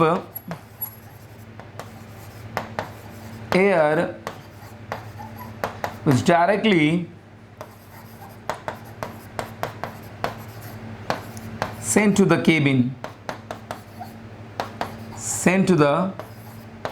cabin, or what we can say, याद होगा मैंने बताया था directly कहां से एक्सपैंड होता है, डायरेक्टली एक्सपैंडर से एक्सपैंड होता है, वही डायरेक्टली केबिन को भेज देते हैं. तो eight the end of the expansion जो प्रेशर होगा, जो एयर का प्रेशर होगा, वही नथिंग बट क्या होगा, आपका केबिन का प्रेशर होगा. और ये P5 अप्रोक्सीमेटली किसके बराबर होना चाहिए, that should be approximately equal to 180 m. Cabin sent to cabin, और what we can say, it is the cabin pressure, which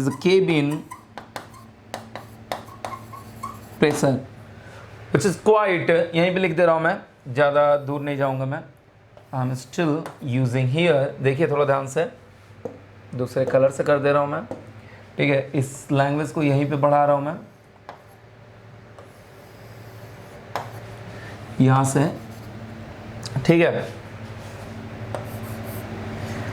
P5 is near about 180 m for the passenger comfort, for the passenger comfort. ठीक है, 180 m के आसपास होना चाहिए, तब आपके passenger क्या हो पाएंगे, कंफर्ट फील कर पाएंगे. Now will move to the next. ठीक है, एक्सपैंडर देख लिया हमने, दैट इज व्हाट, ये आपका 4 to 5, और ये क्या है आपका 5. It's still that line is,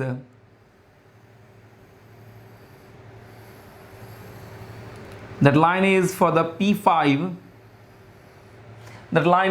P5, pressure line, P5, which is nothing but called as a cabin pressure. Now you can realize each and everything I have discussed. यहाँ पे P3 is equal to the P3 dash, यहाँ पे P5 is equal to the P5 dash. One क्या है आपका, one is nothing but the ambient air pressure or temperature at the higher altitude. P2 dash is greater than P2 RAM pressure. आपका isentropic होता है तो कहाँ तक जाता, 2 dash तक जाता, लेकिन यहाँ पे क्या हो रहा है, what happen exactly, irreversibility present है, इसलिए टेम्परेचर तो सेम है बट प्रेशर क्या हो जा रहा है आपका, डिक्रीज हो रहा है. Each and everything I have deal, and P3 is greater than the P4, each and every point I have deal.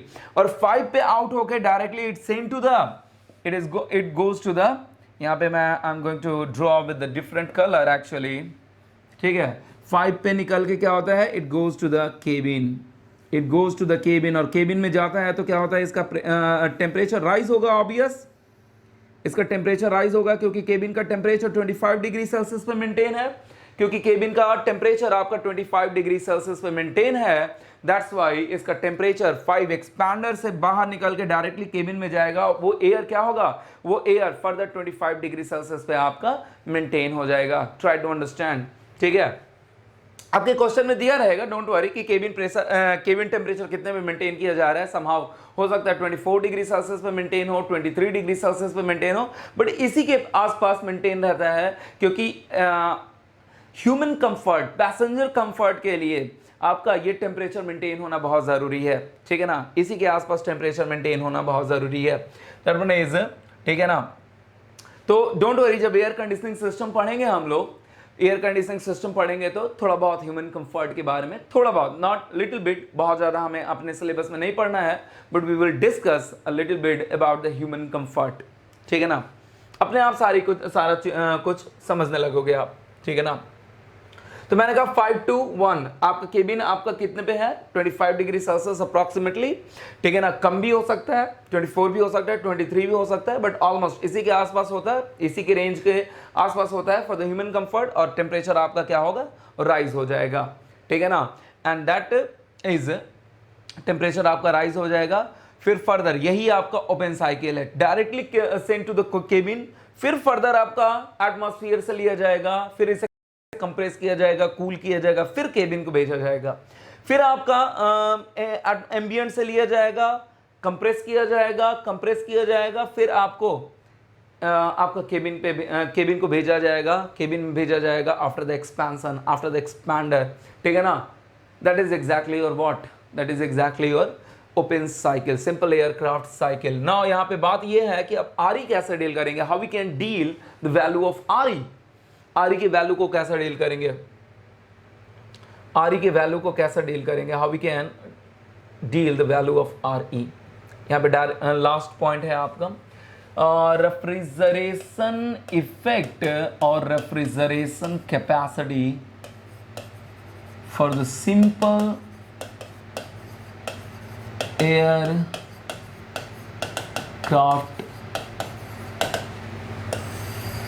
Cycle, ठीक है, for the simple aircraft cycle, for the simple aircraft cycle, what we can write down, try to understand,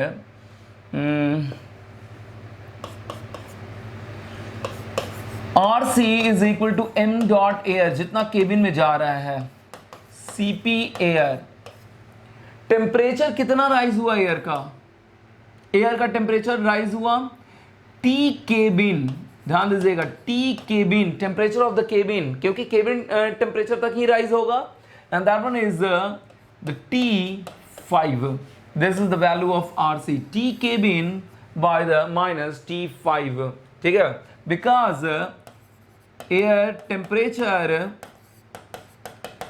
rises to the cabin temperature, this is exactly your m dot air, CP air, T cabin minus T5, this is the value of RC, this is the value of RC. Now the value of the COP, now the value of the COP, COP का value क्या होगा, RC by W compressor minus W what, expander.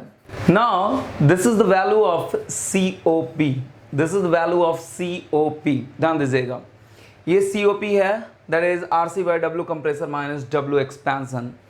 थोड़ा ध्यान दीजिएगा, एक चीज़ यहाँ पे लिख रहा हूँ मैं, I am going to write one thing, उसके बाद मैं एक्सप्लेन करूँगा, that is COP of the refrigeration, aircraft refrigeration system,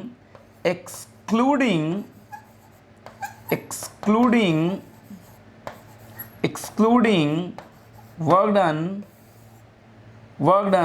for the RAM, work done for the RAM। अब बात ये आई, ऑलरेडी प्रीवियसली डील कर चुका हूँ, शायद आप लोगों को याद होगा, प्रीवियस क्लास में ऑलरेडी डील कर चुका हूँ, ठीक है ना, क्योंकि रैम के अक्रॉस क्या हो रहा है आपका, काइनेटिक एनर्जी चेंज हो रहा है, तो ऑब्वियस आपके इंजन पे क्या लगेगा, फर्दर उस काइनेटिक एनर्जी चेंज के कारण ड्रैग लगेगा, ठीक है ना। तो वो जब ड्रैग लगेगा, ड्रैग के कारण ऑब्वियस एनर्जी डिसिपेट करेगा, ठीक है ना। तो ऑब्वियस वो फर्दर जितना एनर्जी डिसिपेट किया, दैट एनर्जी और work done further derived from the engine, further derived from the engine to overcome that drag, to overcome that drag, ठीक है ना। ऑलरेडी डिस्कस प्रीवियसली कर चुका हूं मैं, ठीक है ना। तो मैंने कहा कि ये तो आपके दिमाग में, आपके माइंड में ये नहीं आना चाहिए कि दैट इज, ये तो हमारा क्या है, दैट इज आवर, आपके दिमाग में ये बिल्कुल भी नहीं आना चाहिए कि दैट इज आवर डिफ्यूजर, तो डिफ्यूजर के क्रॉस तो वर्क डन होता नहीं है, बिल्कुल डिफ्यूजर के क्रॉस वर्क डन नहीं होगा, ठीक है। But what happen, kinetic energy change करने के कारण इंजन पे ड्रैग लगेगा, ट्राई टू अंडरस्टैंड, इंजन पे ड्रैग लगेगा समहाउ, अगर इंजन पे ड्रैग लगेगा तो उस ड्रैग को ओवरकम करने के लिए फर्दर इंजन क्या करेगा, पावर डिलीवर करेगा ना, try to understand, that power, that drag, dissipation due to drag is further derived from the engine itself, ठीक है, इंजन itself। तो what happened exactly, तो इस COP, एक्चुअल COP की बात की जाए, इंक्लूडिंग एक्चुअल COP की बात की जाए, इंक्लूडिंग एक्चुअल COP की बात की जाए,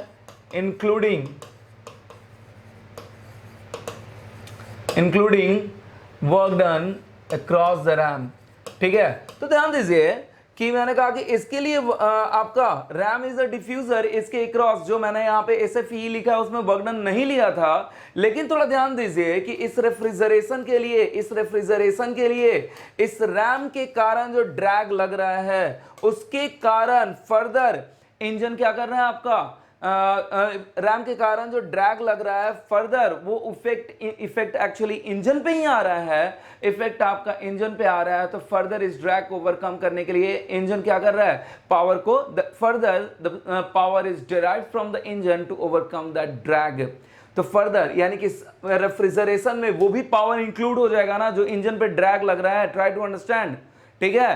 क्योंकि कुछ एयर किसके लिए यूटिलाइज किया जा रहा है आपका, कुछ एयर तो आपके किसके लिए यूटिलाइज किया जा रहा है, that is utilise for the what, that utilise for the refrigeration, simple aircraft refrigeration system, ठीक है ना, सिंपल एयरक्राफ्ट रेफ्रिजरेशन सिस्टम के लिए यूटिलाइज किया जा रहा है, ठीक है। इसलिए जितना एनर्जी, जितना work done derived from the engine होगा वो भी कहीं ना कहीं कहाँ गया, आपके रेफ्रिजरेशन पर्पस के लिए ही जा रहा है। इसलिए finally COP of the R including the work done on the RAM, work done on the RAM due to the drag, यहाँ पे लिख दे रहा हूँ actual COP including, and W RAM क्या है, that is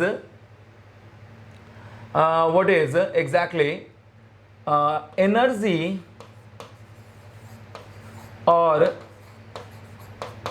work done derived from the engine to overcome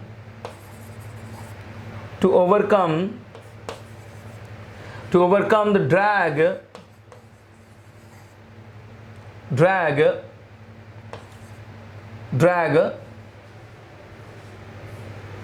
due to drag on the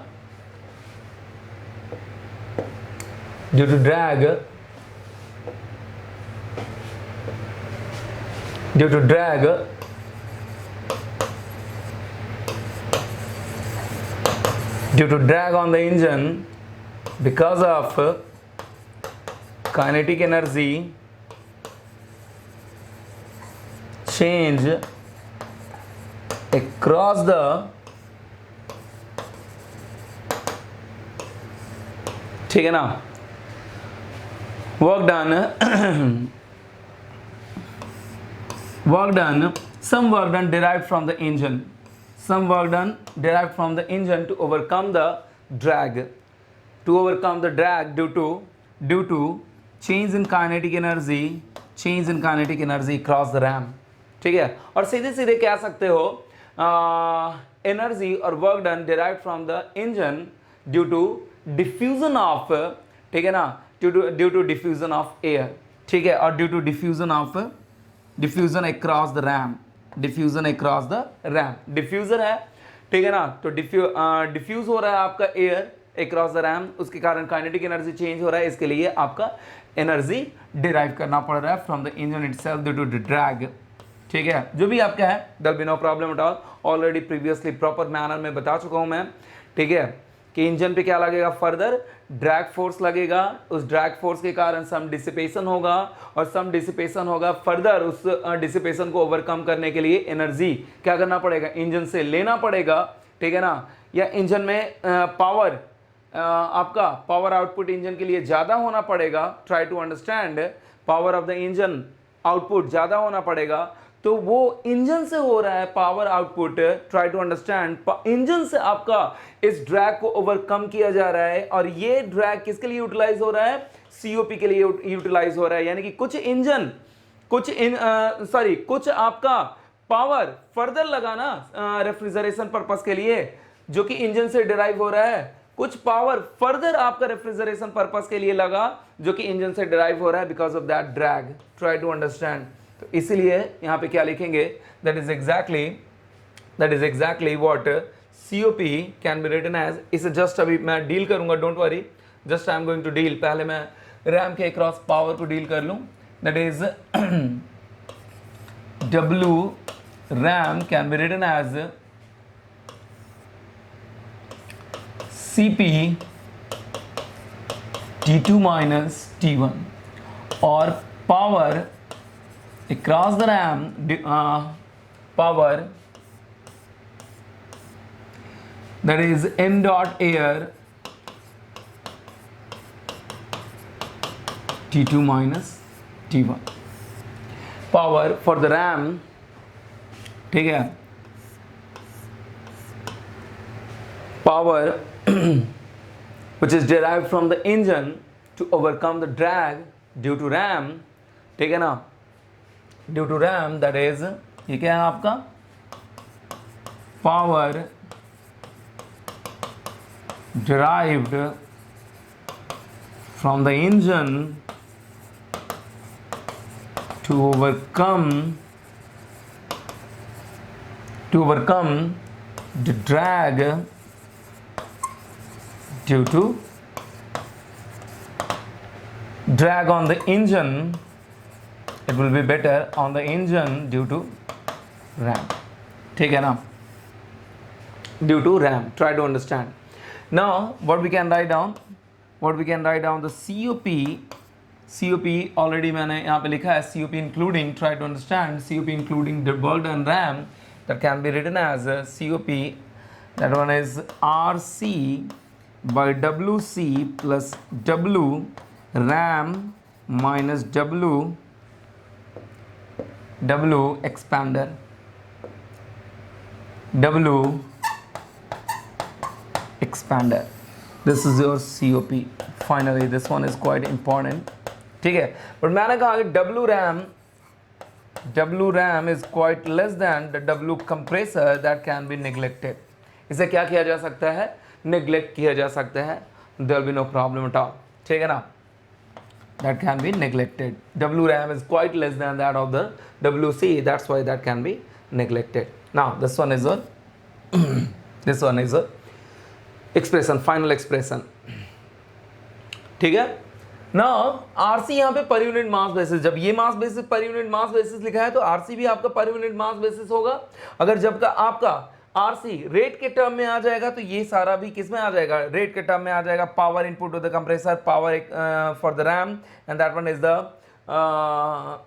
the power output from the expander, ठीक है ना, that one is now will move to the schematic diagram of simple aircraft refrigeration system. बहुत easy है, ठीक है ना, फटाफट इसे समझते हैं और एक बार फाइनली मैं कंक्लूड करूंगा कि क्या क्या हमने सीखा फाइनली, ठीक है ना। सबसे पहली चीज क्या है आपका, that one is the rumped air. आपका क्या होता है आपका, सबसे पहले मैंने बताया कि एम्बिएंट एयर से एयर आया, एम्बियंट एयर, जिसका टेम्परेचर क्या है, एम्बियंट एयर। एम्बियंट एयर से आपका ambient air at the higher altitude, इसे क्या किया गया, विड्रॉ किया गया। ठीक है, उसे सबसे पहले पास कहां से कराया गया, रैम से।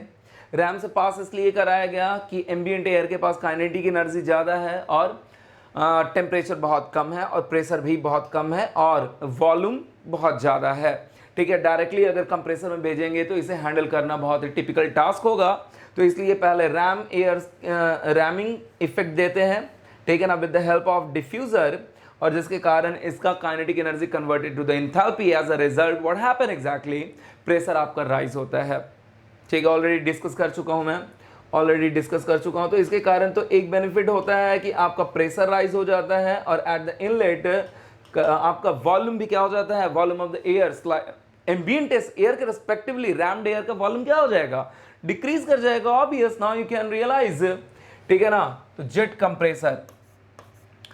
कंप्रेसर को भेजा गया। जेट कंप्रेसर, अब मैंने बताया जेट कंप्रेसर क्या है, ये मेन कंप्रेसर, और you can say main turbo type compressor, main turbo type compressor of the engine, ठीक है, main turbo type compressor of the engine. अब इस जेट कंप्रेसर के बाद मैंने कहा क्या किया जाता है, इस जेट कंप्रेसर के बाद कुछ पोर्शन ब्लीड आउट कर लिया जाता है, कुछ portion of the air, some part of the air bleed out for refrigeration purpose, and some air goes to the combustion chamber. Air goes to the combustion chamber, और combustion chamber के बाद further आपका turbine, जिसके through क्या हो सके, power develop कर सके, इंजन में पावर डेवलप कर सके, और वही टरबाइन आपका इस कंप्रेसर को भी क्या करता है, मूव करता है। Try to understand.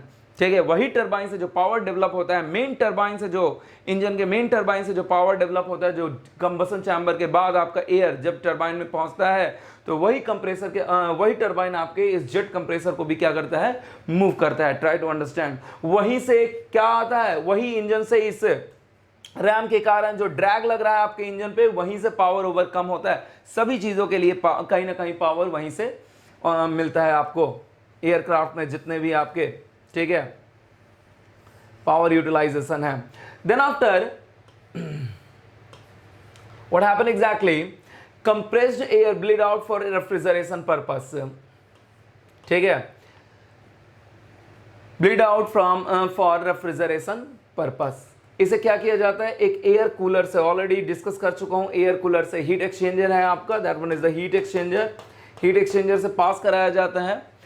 Heat exchanger से पास कराने के बाद क्या किया जाता है, इसे कूलिंग टरबाइन से पास कराया जाता है। Already expander, that is nothing but the cooling turbine और एक्सपैंडर ऑलरेडी डिस्कस कर चुका हूं मैं, ठीक है ना। और जो एक्सपैंडेड एयर है, जिसका टेम्परेचर कम हो चुका है, that means goes to the cabin. और मैंने कहा कि ध्यान दीजिएगा, केबिन को जाता है ये, और दैट मींस द, क्या मैंने बताया था, अकॉर्डिंग टू केबिन को जाता है, ध्यान दीजिएगा, that means goes to the cabin,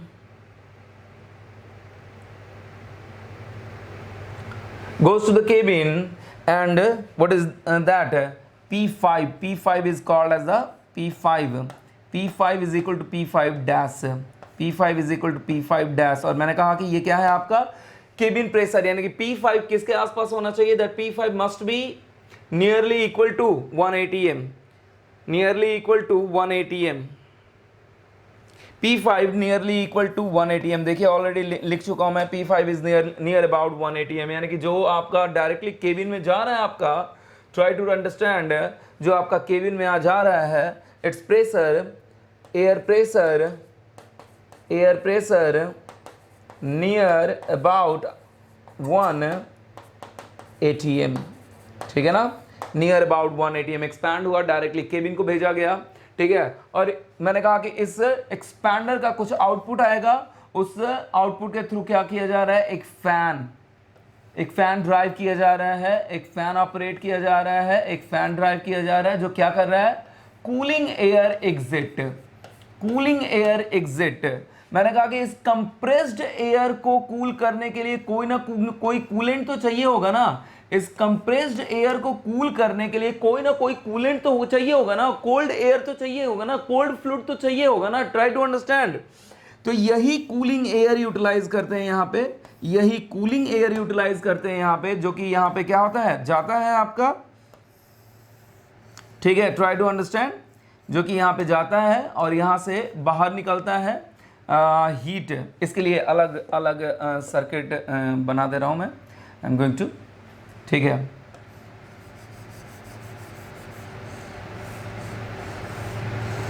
ठीक है, ये आपका यहां से बाहर निकलता है और ये आपका क्या करता है, हीट रिजेक्ट करता है, हीट रिजेक्ट करता है आपका कंप्रेस्ड एयर। और ये जो आपका कूलिंग एयर है, ये फर्दर एग्जिट होता है, एग्जिट किया जाता है with the help of fan, cooling air fan, which is derived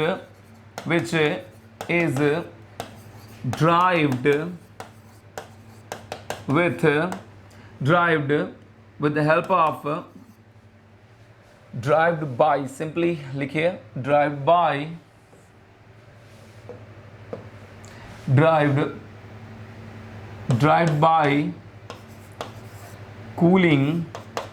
cooling turbine or expander, which is derived by the cooling turbine or expander. Try to understand. कुछ नहीं, ambient air goes to the RAM में जा रहा है, उसका pressure slightly increase कर रहा है, टेम्परेचर भी इंक्रीज कर रहा है और काइनेटिक एनर्जी या velocity relative to the aircraft almost negligible हो जा रहा है। जेट कंप्रेसर से पास किया, हैंडल करना बहुत इजी हो जाएगा। इसका एक पोर्शन ब्लीड आउट किया गया रेफ्रिजरेशन के लिए, बाकी भेज दिया गया कहाँ से, आपका कंबसन चैम्बर में भेज दिया गया। उसके बाद भेज दिया गया आपका टरबाइन, ठीक है ना। वही टरबाइन आपके इस जेट कंप्रेसर को भी चलाता है और जितने तरीके के ड्रैग आपके एरोप्लेन पे लगते हैं, कहीं ना कहीं उस इंजन से आपका ओवरकम किया जाता है, उस ड्रैग के कारण जो डिसिपेशन हो रहा है, ठीक है ना। उसी इंजन से पावर डिराइव्ड होता है to overcome the drag, all type of the drag, जिसमें एक आपका रैम इफेक्ट भी है। रैम इफेक्ट के कारण जो ड्रैग लगेगा, इसी इंजन, इसी टरबाइन से आपका डिराइव किया जाएगा। इसीलिए यानी कि कुछ पोर्शन ऑफ द रैम किसके लिए यूटिलाइज हो रहा है, किसके लिए यूटिलाइज हो रहा है, रेफ्रिजरेशन पर्पस के लिए यूटिलाइज हो रहा है। यानी कि फर्दर कुछ पावर जो इंजन से जा रहा है, मेन इंजन से जा रहा है, वो किसके लिए जा रहा है, रेफ्रिजरेशन के लिए जा रहा है। इसलिए मैंने कहा कि सीओपी में क्या इंक्लूड हो जाएगा आपका ये, ठीक है ना, power due to drag on the ram, ठीक है ना, due to drag, you can say the power on the engine due to drag, ठीक है ना, due to drag across the RAM, ठीक है ना, due to drag across the RAM. Now this is exactly your final, ये फिर compressed air आपका air cooler से पास किया, देन आफ्टर कूलिंग एयर को एग्जिट करा दिया गया with the help of the fan, and fan is driven by the fan is driven by the cooling turbine, और टर्बाइन से जो एक्सपैंडेड एयर है directly sent to the cabin. This is exactly the open cycle, ठीक है। This is your complete schematic diagram of aircraft refrigeration system. So each and everything we have discussion with the help of the TS diagram, each and everything. मैंने कहा RAM के बारे में discuss कर चुका हूँ मैं, irreversible adiabatic process, jet compressor के बारे में डील कर चुका हूँ, irreversible adiabatic compression, compressed air, इस एयर कूलर में आपका क्या हो रहा है, due to the frictional losses pressure drop हो रहा है, प्रॉपर इसके बारे में डील कर चुका हूँ मैं। irreversible adiabatic expansion in that what cooling turbine, और इसी के थ्रू ये फैन जो आउटपुट मिल रहा है उसी के थ्रू फैन चलाया जा रहा है, यहाँ पे फैन ड्राइव किया जा रहा है। Try to understand, this is exactly your complete simple aircraft cycle. Now we'll move to the numerical on simple aircraft cycle. Before move to the numerical, at first I'm going to deal a small concept here, and that one is quite important. ठीक है, quite important for the understanding point of view for your thermodynamics as well, ठीक है ना। Thermodynamics को समझने के लिए भी एक स्मॉल कॉन्सेप्ट यहाँ पे डील कर रहा हूँ, जो कि थर्मोडायनामिक्स से फर्दर आपके कॉन्सेप्ट को क्या करेगा, इंप्रूव करेगा। पहले न्यूमेरिकल पे मूव करने से पहले ये एक छोटा सा कॉन्सेप्ट में डील कर रहा हूँ, try to understand, then after will move to the numerical, ठीक है ना।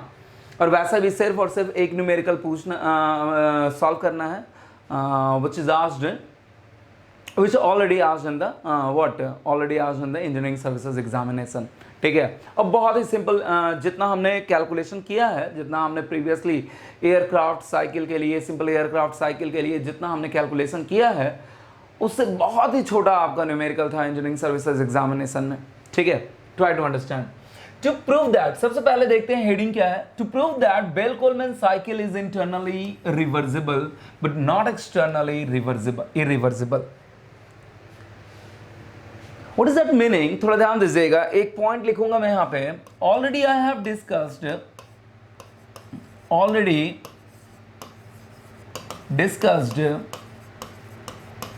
that is Carnot cycle is completely reversible cycle. What is the meaning of the completely? That is internally as well as externally.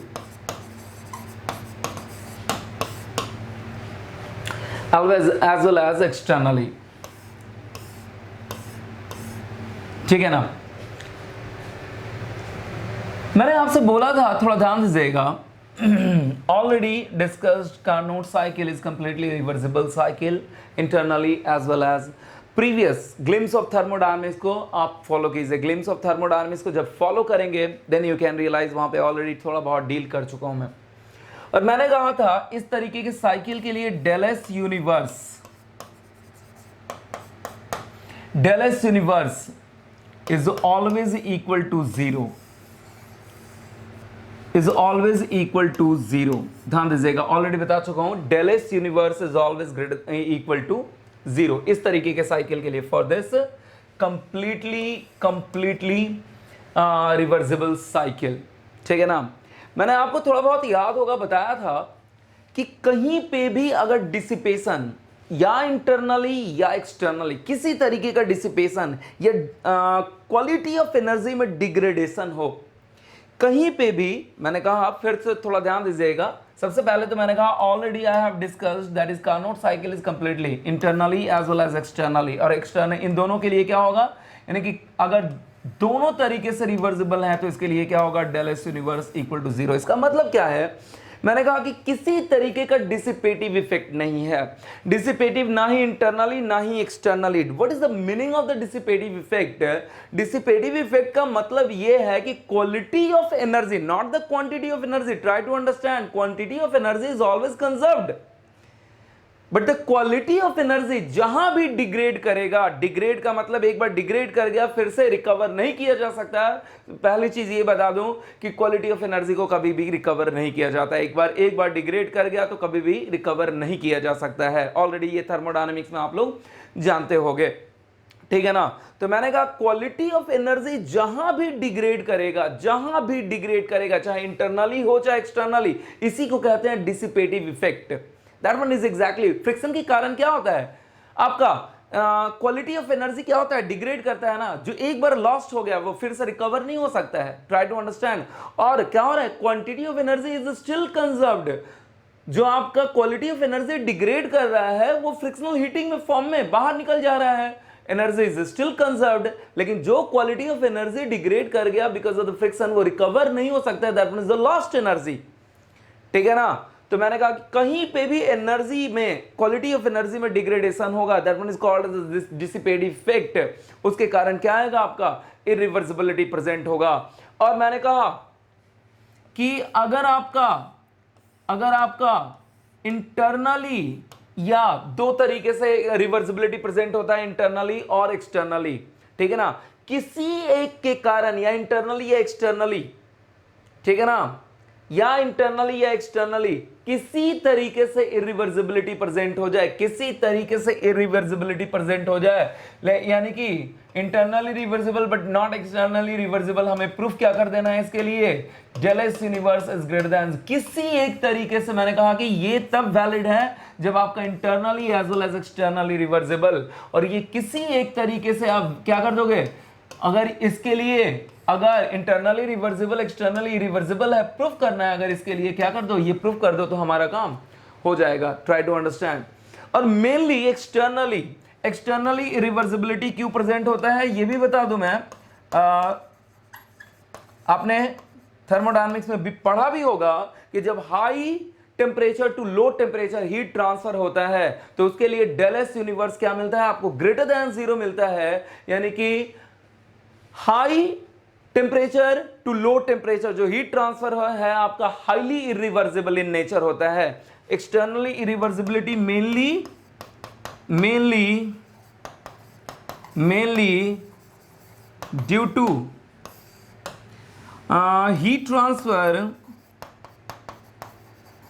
heat transfer from high temperature to low temperature। क्योंकि शायद आपने सुना होगा, शायद आपने थर्मोडायनामिक्स पढ़ा होगा, second law of thermodynamics पढ़ा होगा, तो आपने ये पढ़ा होगा the same amount of heat at high temperature having the more quality than the same amount of heat at the low temperature। यानी कि high temperature to low temperature अगर हीट ट्रांसफर हो रहा है, क्वांटिटी तो कंजर्व्ड है लेकिन उसका क्वालिटी क्या हो रहा है, क्वालिटी का मतलब सिंपल सी बात ये है, what is the meaning of the quality of heat, quality of heat का मतलब ये है कि work potential, ability to do the work, that's it, ability to extract the work from the heat, ठीक है ना, वर्क पोटेंशियल जिसे कहते हैं, ठीक है ना, ability of work potential, that is exactly called as a quality of energy. और अगर यही same amount of heat high temperature पे है तो उसका क्वालिटी क्या है, उसका क्वालिटी ज्यादा है, यानी कि उसमें वर्क पोटेंशियल ज्यादा है, और अगर लो है तो उसका वर्क पोटेंशियल क्या है आपका, कम है, ठीक है ना। दैट इज मेनली, ये ध्यान रखिएगा, मेनली। और कार्नोट साइकिल छोड़ के लगभग ऑलमोस्ट जितने भी साइकिल हैं सब के सब क्या है, internally reversible but externally irreversible, क्योंकि सब में जो हीट ट्रांसफर होता है that is from the high temperature to low temperature, that is from the high temperature. चाहे आप क्या ये आप बेलकोलमैन साइकिल पढ़ लो या फिर reverse Brayton cycle, Brayton cycle पढ़ लो या रैंकाइन साइकिल पढ़ लो या फिर आप क्या पढ़ लो, Otto cycle, diesel cycle, dual cycle, जो भी पढ़ लो, सब में एक्सेप्ट कार्नोट साइकिल जहां भी हीट ट्रांसफर होता है, क्योंकि कार्नोट साइकिल में याद कीजिए आइसोथर्मल हीट ट्रांसफर होता है, आइसोथर्मल हीट ट्रांसफर होता है, लेकिन जितने भी साइकिल प्रेजेंट है, जितने भी साइकिल हैं, उसमें जो आपका हीट ट्रांसफर होता है from the high temperature to low temperature, try to understand. इसलिए एक्सटर्नल इरिवर्सिबिलिटी प्रेजेंट होता है और डिग्रेडेशन ऑफ हीट होता है, degradation of quality of energy होता है। High work potential high temperature पे अगर हीट है तो, लो वर्क पोटेंशियल अगर लो टेम्परेचर पे सेम अमाउंट ऑफ हीट है तो इसीलिए जब डिग्रेडेशन होगा तो अब ये रिवर्सिबिलिटी तो प्रेजेंट होगा ही, बिकॉज क्वालिटी ऑफ एनर्जी एक बार डिग्रेड कर गया फिर से रिकवर होने वाला नहीं है। तो मैंने कहा कार्नोट साइकिल के लिए तो ये होगा, बट अगर ये इंटरनली रिवर्सिबल एक्सटर्नली रिवर्सिबल है तो इसका मतलब high temperature to low temperature कहीं ना कहीं हीट इंटरेक्शन हो रहा होगा, क्वालिटी में डिग्रेडेशन हो रहा होगा, और इसके लिए अगर ये प्रूफ कर दे del S universe is greater than 0 तो हमारा काम हो जाएगा, there will be no problem at all, ठीक है। आइए इस चीज को प्रूफ करके काम खत्म करते हैं। ये आपके understanding of concept of thermodynamics को क्या करेगा, एक्चुअली इंप्रूव करेगा। Try to understand, it helps to improve your concept of thermodynamics. Try to realize generally a student is completely reversible, internally reversible, externally reversible को realize नहीं कर पाते हैं। Try to understand, ठीक है। अब this is not the thermodynamics, इसलिए मैं बहुत ज़्यादा तो डील नहीं कर सकता, अदरवाइज एक्चुअली आपका एक available energy and availability is the topic of your thermodynamics, जिसमें इस चीज़ को प्रॉपर वे में डील किया जाता है। ठीक है ना. Now now I am going to discuss, और उसे अवेलेबल एनर्जी अवेलेबिलिटी में क्या पढ़ते हैं, सेकंड लॉ इफिशियंसी पढ़ते हैं. जस्ट मैंने अभी प्रीवियसली इस चीज को डील किया है जब मैं सिंपल एयरक्राफ्ट साइकिल डील कर रहा था. ठीक है ना. Now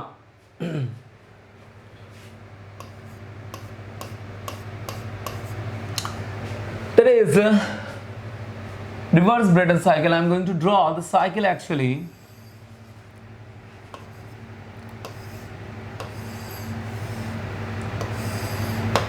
One, two, three, four. Oh, extremely sorry.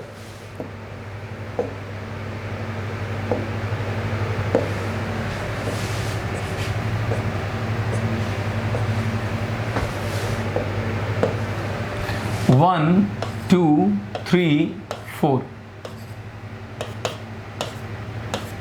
ये क्या हो रहा है आपका, हीट एडिशन हो रहा है. That one is nothing but the RC.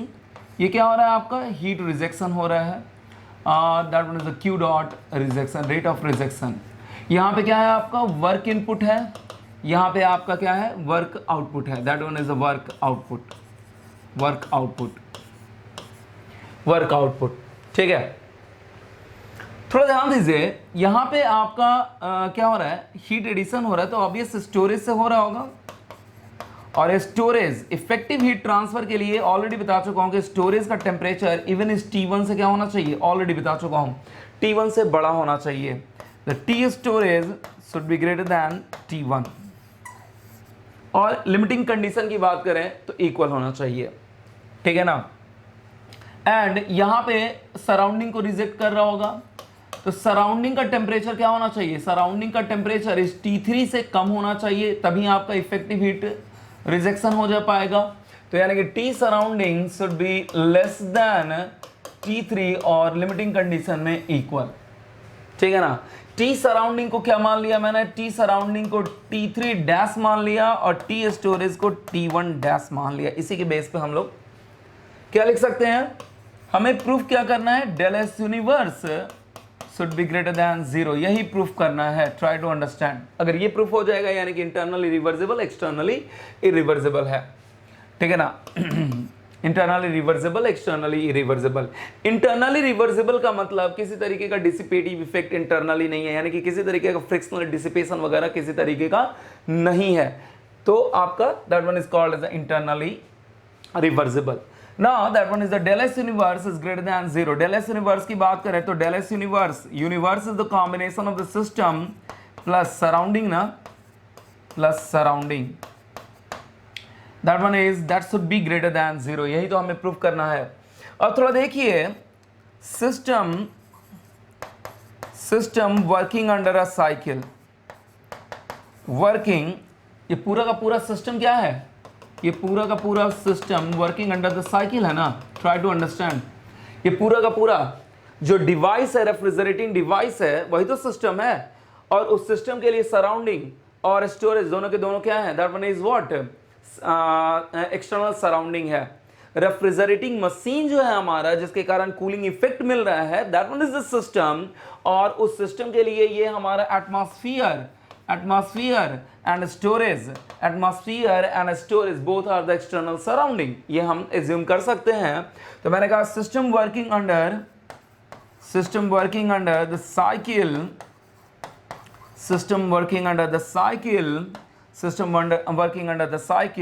then change in property.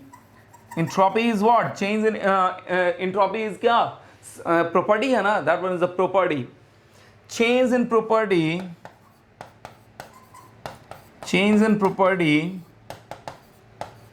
is 0. It means del S system तो क्या हो जाएगा, del S system is equal to 0. del S system is equal to 0. ठीक है ना. del S system इंडिविजुअल है, ध्यान दीजिएगा. आई am not talking about the del S universe. हमें del S यूनिवर्स तो यही प्रूफ करना है, ग्रेटर देन 0. लेकिन इंडिविजुअली del S सिस्टम क्या हो जाएगा आपका, del S सिस्टम, क्योंकि सिस्टम आपका वर्किंग अंडर द साइकिल है. ठीक है ना. वर्किंग अंडर द साइकिल, तो चेंज इन प्रॉपर्टी आपका क्या होगा, आपका जीरो होगा, del S system is equal to zero हो जाएगा, दैट वन बिकम्स जीरो। यानी कि हमें फाइनली क्या करना है, del S surrounding, external surrounding क्या है आपका, external surrounding atmosphere as well as T storage, और टी एटमॉस्फेयर का temperature that means T3 dash और टी स्टोरेज का टेम्परेचर T1 डैश है। Try to understand.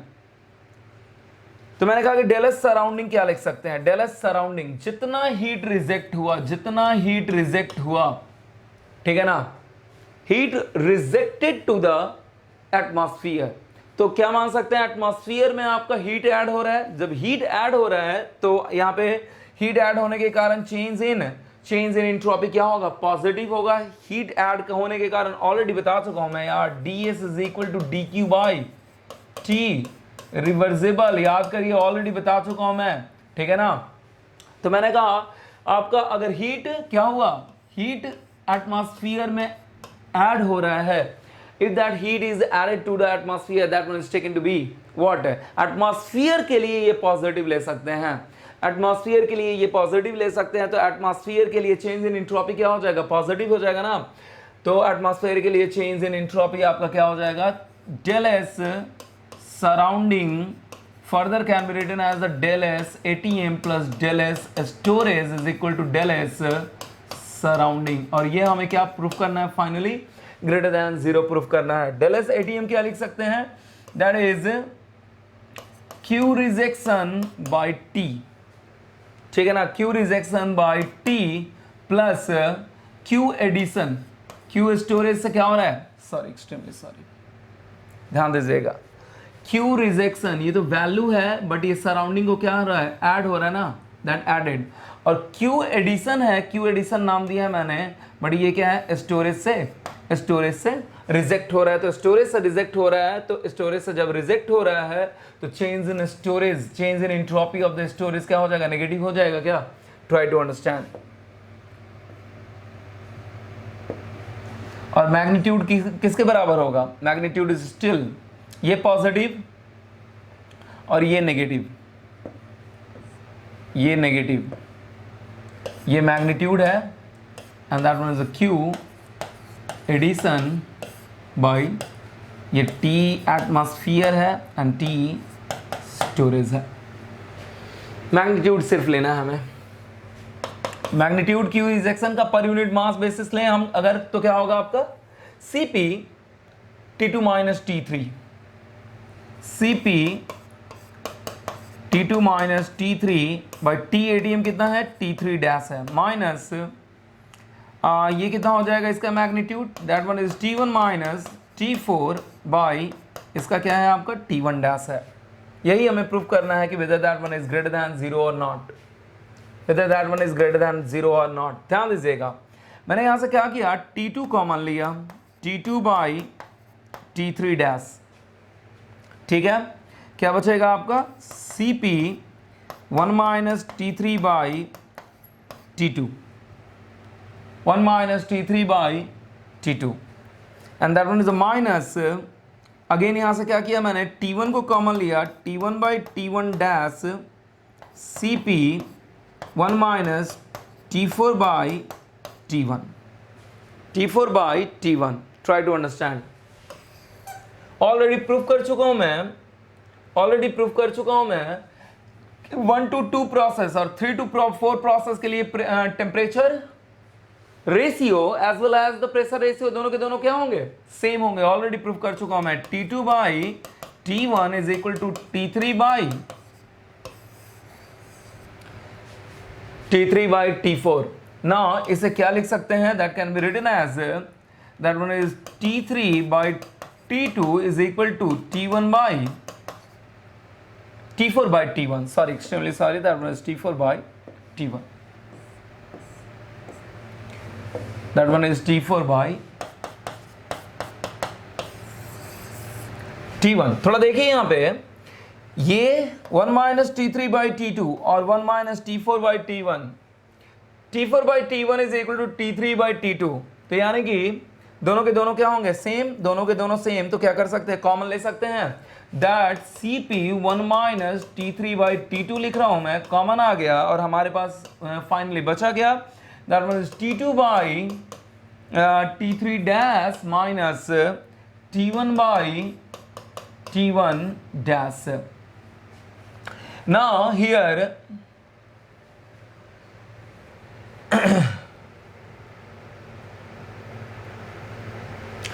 that one is थोड़ा realize करें, T2 is greater than the T3 dash. T2 is greater than the T3 dash यानी कि surrounding, ध्यान दीजिएगा, atmosphere का टेम्परेचर. और यहां पे क्या है, यहां पे T1 is less than the what? T1 is less than the T1 dash. T1 is less than the T1 dash. T1 is less than the T1 dash. T1 is less than the T1 dash.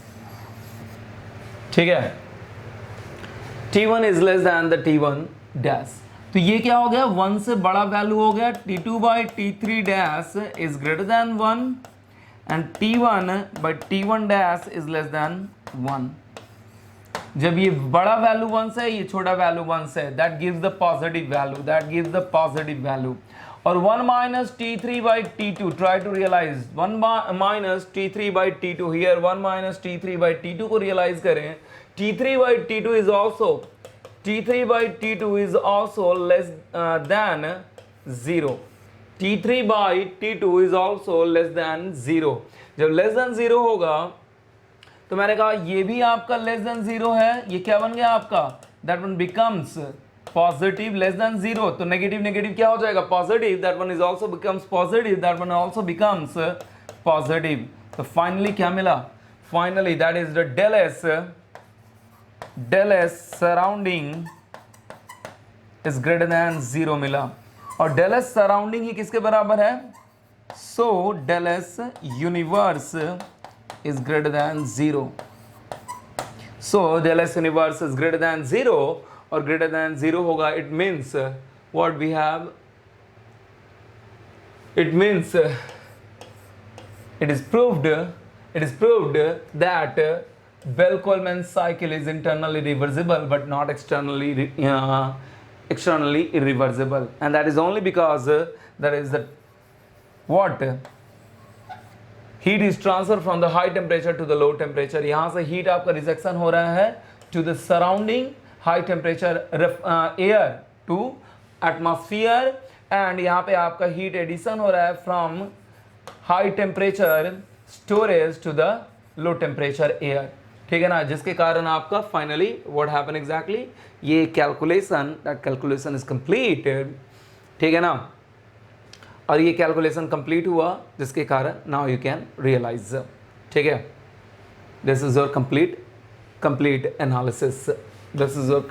Analysis, that's why. और del S universe finally del S surrounding greater आ गया, तो del S system तो वैसे ही क्या है, 0, because the system is nothing but the refrigerating machine, and the refrigerating machine working under the cycle, और working under the cycle तो change in property क्या होगा आपका, 0 होगा. Entropy is the property of the system, और एक cycle के लिए क्या होगा, एक थर्मोडायनामिक साइकिल के लिए चेंज इन एंट्रोपी इज 0. तो डेल एस सिस्टम क्या हो जाएगा, 0, डेल एस सिस्टम 0, सराउंडिंग के लिए देखा ग्रेटर देन 0, और del S surrounding itself equal to the del S universe, and that one is equal to 0. Now this is, that's why it is proved what, the Bell Coleman cycle is internally reversible but not externally irreversible. इसी तरीके से सारे cycle को आप क्या कर सकते हो, जितने भी साइकिल हैं, चाहे रिवर्स ब्रेटन साइकिल है, चाहे आपका रैंकाइन साइकिल है, चाहे आपका क्या है ऑटो साइकिल है, डीजल साइकिल है, ड्यूल साइकिल है, इस तरीके से एनालिसिस करके कहीं ना कहीं आप रियलाइज कर सकते हो कि what happen exactly. You can easily realise all are except the Carnot cycle, or are internally reversible but externally irreversible. This is exactly your analysis. ठीक है, ऑलरेडी थर्मोडायनामिक्स में इसे थोड़ा और डिटेल्ड वे में पढ़ाता हूँ मैं, ठीक है ना, but I am not going to discuss here, ठीक है ना, in detailed way, because that is your